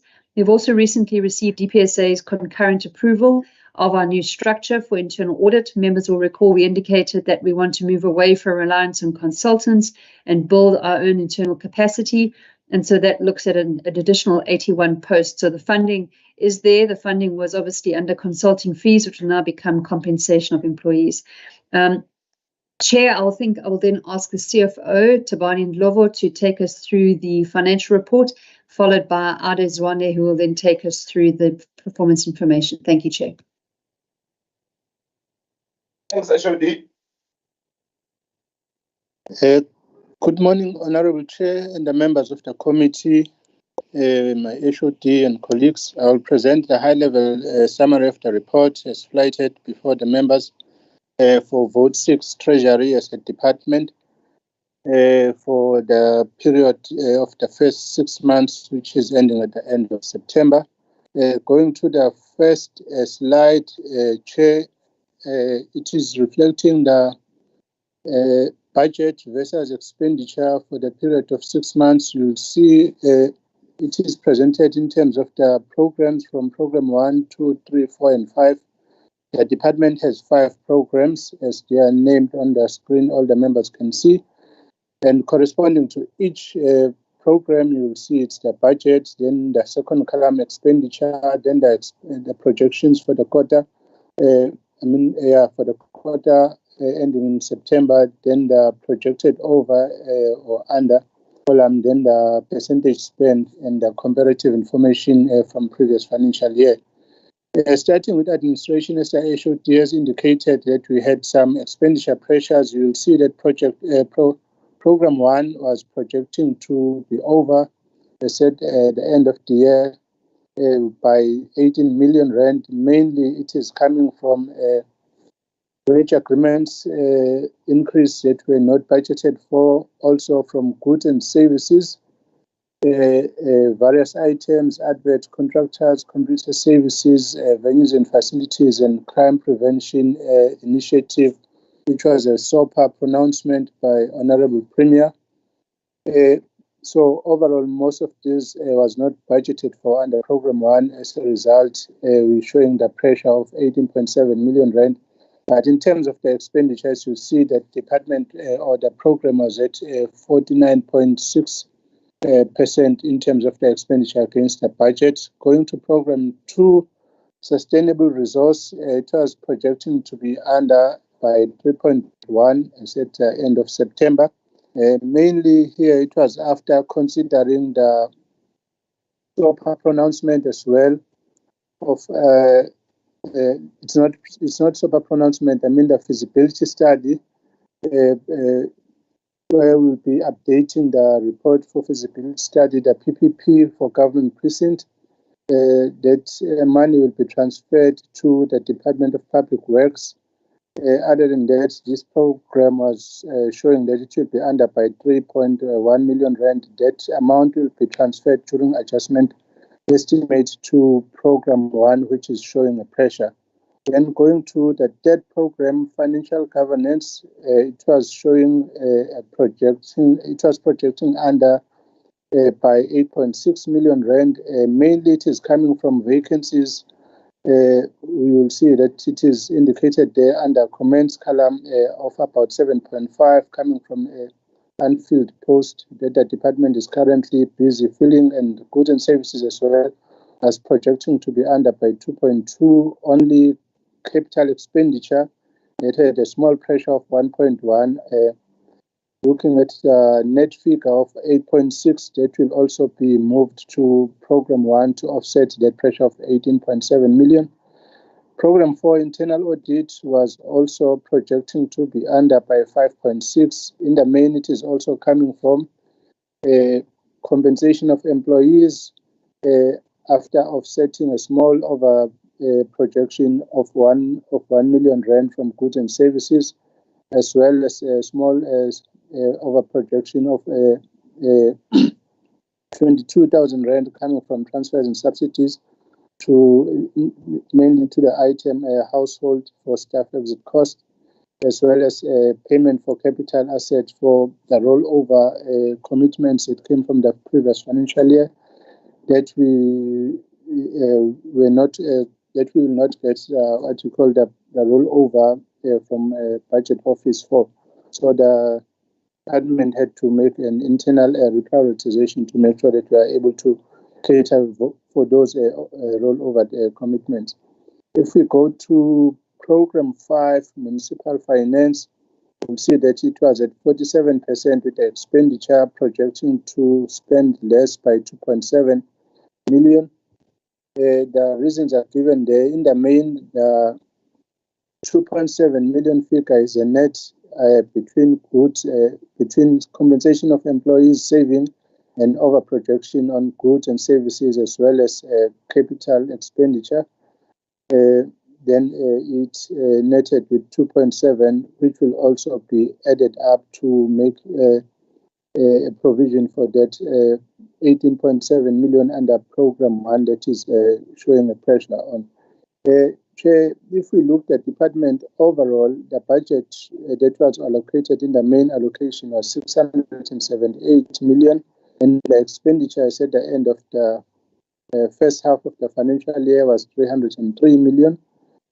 Projecting to spend furthermore towards the end of the year 373, and we anticipating to remain with only 1.4 million of the that will be an underspending. It's a small percentage, but we will be monitoring the budget and any other pressures that are coming up towards the end of the financial year or in the next remaining 6 months. But however, this was a picture as at the end of September. We will note that October has gone past and we are in the middle of November. The picture as at today has since changed. But in the next engagement of the committee with the department, we will then provide the updated situation. So here we are mainly reporting more on the historical information. taking into effect, then we pay every day, and things are moving in the department. Then if you go to the next slide, we're showing by economic classifications. Economic classifications, we'll start by compensation of employees line item. It's a first line item there. You'll see that at the end of September, it was at 43.3%, and projecting to be under by 25 million rand because of the vacancies that the department is currently busy filling. Then if we move to the next major line item for goods and services, it was at 46%. However, the projections there, we were projecting to be over by 20 million rand. Hence, you'll see that the 20 million rand will be offset by saving from compensation of employees. Then the next item, interest and rent on land, there is no expenditure against it because so far as my colleagues presented earlier on that the department is cash, the province is cash positive currently. As a result, we do not pay any interest expenditure. So we only use that item for interest and rent on land, mainly when we are on bank overdraft on the overall cash position of the province. So far, things are good. So it's a good understanding. Then if we move to the next category of the economic classification is transfers and subsidies, you will see that it is showing pressure of about 734, and it will be offset by savings coming from compensation of employees. Then the next one will be capital assets. We had most of the orders that were coming from the previous financial year that were issued to service providers, the department buying different items under capital expenditure, of which it was indicated that we won't get the rollovers for those. Hence, the department will have to do the internal reprioritization, and we will pay that from the savings that will come from compensation. Mainly, this will be reflected, Chairperson, when the adjustments that relate to vote 6 are presented to the House at Legislature. Then all these changes will be indicated there to say these are the movements that will be done by the department, trying to reallocate or to do the environments to cater for all the pressures that were not anticipated at the beginning of the financial year. But what I can assure the committee right now is that the department is busy filling all those posts that are there to make sure that come next financial year, we do not have underspending on compensation. I heard on the previous session when the discussion was raised that what is the department doing to fill the vacancies. So Treasury as well, I can assure the committee that she is working hard to make sure that all those vacancies are filled and that underspending won't happen in the next financial year. Chairperson, I think I will stop here as indicated that we must just share the high-level summary of the expenditure versus the budget. Unless there are questions, Chairperson, then I'll be able to go back and address those questions. But in the main, this was a position of the department and the budget performance as at the end of the first half of the financial year. Thank you very much. Thank you, Kajeni. I think Undlovu, if I'm not wrong, yes. Thank you, Kajeni. I think, honorable members, here is the report. Do you want to engage or must we just...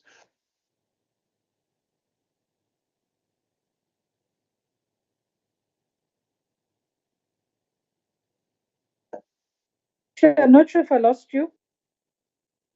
Yeah, what I'm saying is here is the report that has been presented by CFO. And if we want to engage now, or we just go through the full report and then after engage when all the reports have been given. I think we should go through all the reports that are going to be presented, Chair.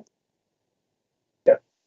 Kajeni, can we then just go through all the reports and then after we'll engage when all the reports have been presented? Thank you.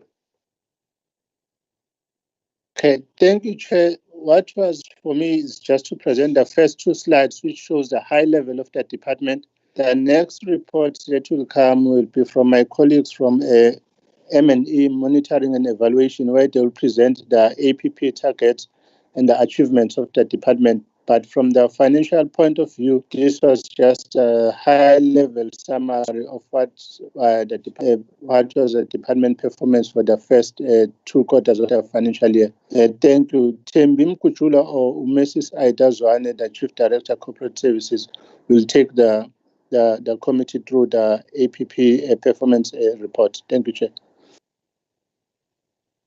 Thank you. Chairperson, good morning to you. It's still in the morning. And good morning to all the honorable members of the committee. Good morning to my HOD, as well as management from Treasury, as well as colleagues. Chairperson, my name is Utembi, and I'm going to be taking the committee through the performance information for Q2. CFO has presented the financial information, which is funding what the department plans to do, which is what I'm going to be presenting to you now, Chair. And in terms of the quarter, okay, Chairperson, just for noting, Treasury only has 5 programs and we are still maintaining them, and this is what I'm going to be reporting on for the quarter under review. In terms of the indicators as we have them, Chairperson, as per our approved and tabled APP, we have implemented 31 performance indicators, which has targets in them. And Chair, we're going to reflect on the indicators where our target was fully achieved, which in this case we had 28. And we then had only 3 indicators, Chair, for this quarter that were not fully achieved. I must indicate, Chair, to you and the committee that when we have indicators that we say they are not fully achieved, we are trying to reflect to say that something was done, but we could not meet all our targets. Say, for instance, Chair, if we had planned to do 2 trainings and unfortunately we managed to do 1 because of some certain circumstances, we will then reflect that indicator as not being fully achieved. So it would not be then recorded as an indicator that was fully achieved. So we only had 3 indicators in that regard, Chair, where we only had where we had targets that could not be fully achieved. This is the picture that we are showing to the committee, Chair, this morning.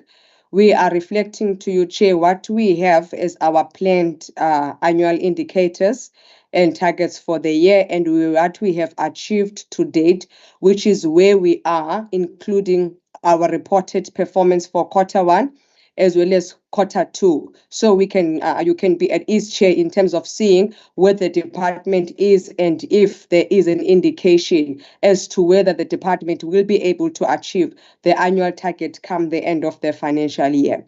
As well as, Chair, reflecting on what our planned indicators were for the quarter, which in this case we had planned 31, and we then only achieved 28, which is then, Chair, giving us a percentage of 90% achievement in terms of the implementation of our indicators and targets as we have them on the APP.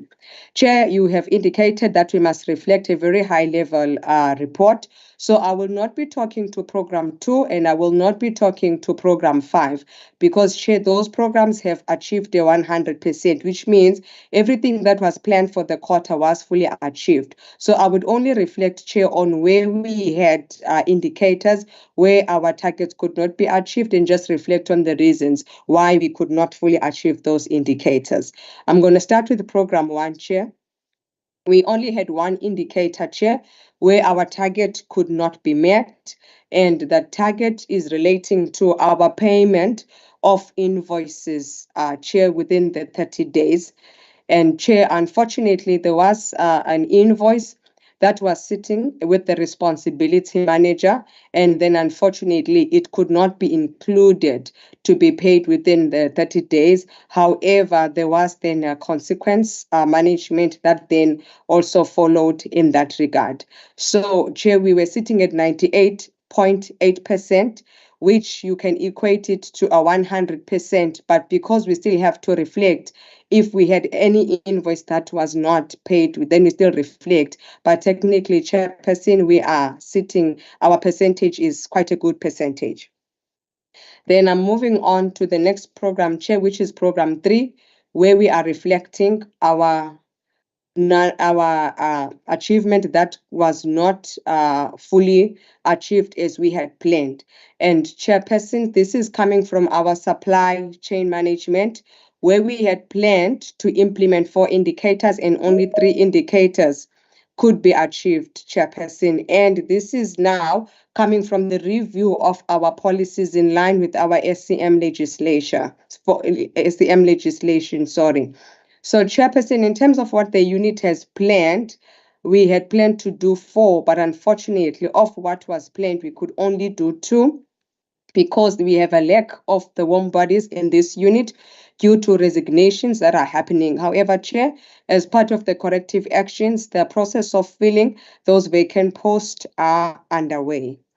I won't go to program we're going to move to program 4, Chairperson. This is where our last achievement comes from.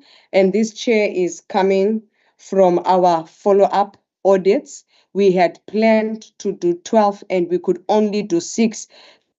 Chair, this was mainly because we had to prioritize doing the audits for the school nutrition program. Hence, you see on the first indicator, it was a little bit more than what was planned because we then had to put priority because it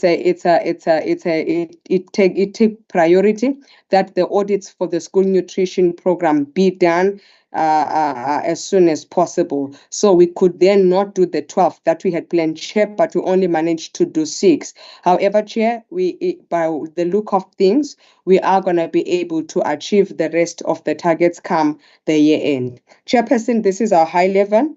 I said I won't go to program 5 because we have a 100% achievement. Thank you, Chair. This is the performance information for the department for quarter 2. You as Tembi. Anyone else going to present our next item? Are we done? Okay. Thank you, honorable members. Here are the reports. Seems to be straightforward, and the reasoning behind the not achieving of 100% were given. Honorable members, here is the report. Can we then engage or any point of clarities?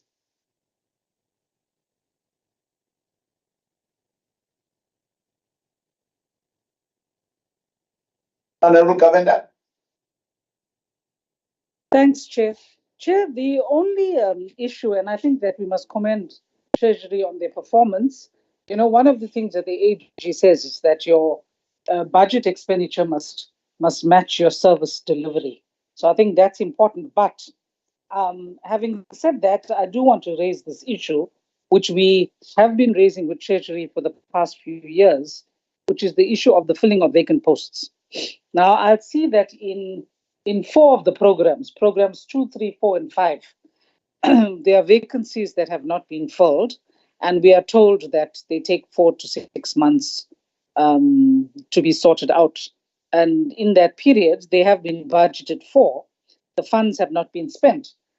And the under expenditure in relation to the filling of vacant posts seems to be in the region of 25 million, which is a fair amount of money. And the department is saying that they will use it on other things. So my question is, and I'm looking at what has come up in terms of the recruitment, right? Total vacancies approved to be filled from the first 107. And as at the 6th of September, there were 63 posts to be filled, right? They can tell me whether they've done that and reduced their figure. But also, my concern is that they say they're taking the funds and they're going to use it where there are other pressures. What then happens to these posts? Are they then closed? Will they reopen them in the new financial year? Will they review the organogram, etc.? Thanks, Chair. and I saw Honorable Tekun Rashbansi. Thank you, Honorable Chair. My first one is about the provincial precinct and the 5 million rand given for the scoping exercise. But this is just to advisors, because I think that this is an ongoing matter, and we've already spent so much of money. So I was trying to think that we were given presentations before of, the plans and what it would look like, etc. So are we like starting from scratch again, or we have, because this money is given to advisors, and I don't know for which stage, because it's still saying it's scoping money. The other is the DPSA approval, which I think is great for the internal capacity. But if the intention is to use consultancy fees now to pay permanent employees with critical skills, that's an important move. But I just want to check with the department whether these internal capacity posts are actually the ones that are really critical in the sense of all the problems that we are facing within not only this department but all other departments, because Treasury oversees everybody else. Because currently we still have a vacancy rate of slightly over 10%. Then the M&E report, I really enjoyed this one. I thought it was really well done. But the one thing that I wanted some clarification on was Program 3, and that's the supply chain management. I know that we are told that one of the indicators from 4 is not achieved. I just wanted to know what was that specific indicator. Thank you. Honorable Rashbansi. Thank you, honorable members. I think I'm covered on the two issues, on the issue of the vacant post and the issue of precinct. Let me hand it over to our officials, maybe to give clarities on the matters that have been raised by our honorable members. Thank you, Honourable Chair, and again I'll invite the DDGs that are present in the meeting to also give input to the questions. In terms of the COE, the underspending that we have in COE, I think if you look at the detailed presentation that we provided, we have been filling positions, we have been filling posts, but at the same time you then have vacancies arising from resignations or from internal promotions. So we always refer to it as the leaking bucket syndrome. So what we're saying is for the current year, because of the spending pressures, there are once-off spending pressures, we would have to utilize that underspending in COE to offset those spending pressures. Where we feel that it's a permanent cost and there needs to be adjustments during the baseline, the CFO has been busy doing that for the budget submissions for the MTF, including the use of zero-based budgeting methodology to try and correct the baseline in the different business units. And I'm sure that when we get the opportunity to present the committee, we'll be able to present that matter in more detail. In terms of the precinct, absolutely, we are not repeating or starting from scratch. Significant work had been done by transaction advisors previously. It was a consortium of firms. The HOD of Public Works has signed a deviation to ensure that we utilize the same service providers that are on the GTAC panel, as well as the work that Public Works has done in terms of the designs, the detailed designs. So because of that, it was a rough estimate, the costs, but obviously once the team are on the ground and they've been provided with all the work that's been done, it's certainly going to be a fast-track process because of the extent of work that was done previously. We also obviously have involved National Treasury in terms of the previous Treasury approvals that were obtained. And again, they're also indicating that obviously we need to update the figures, but they're definitely would be able to fast track those issues. So we are quite positive around the precinct matter. In terms of DPSA and internal audit, I think maybe I'll ask Madhavi just to talk through this. She's been appointed as the DDG now and no longer acting. But it's certainly, I think, will assist in terms of the quality and the consistency of the quality of the service. But I'll ask her just to talk to that. In terms of the indicator that wasn't met in Programme 3, that was with regards to the review of SCM policies. Members will recall that in February of this year, the new triple PFA regulations came out and all SCM policies were required to be reviewed. And there was a substantial amount of work that was done by that business unit to assist municipalities, departments of public entities to ensure that their policies were in compliance. And so we also anticipate that when the procurement bill is reviewed, we will see and necessitate a further review of SCM policies. But we have had quite a few resignations, and perhaps Tulio or Santanu can also talk to that. I think let me pause there, Chair, and just ask the colleagues just to add. Thank you. SHOD, I'm sure members are covered, unless maybe there is someone else who wants to contribute. Yeah, it looks like we are all covered on the SHOD report. Can we then adopt the report? Honourable members, can I then have a mover and a seconder of the report? Honourable Takur Responsi. Honourable Chair, I move for the adoption of the reports. Thank you, Honourable Responsi. Can I have a seconder?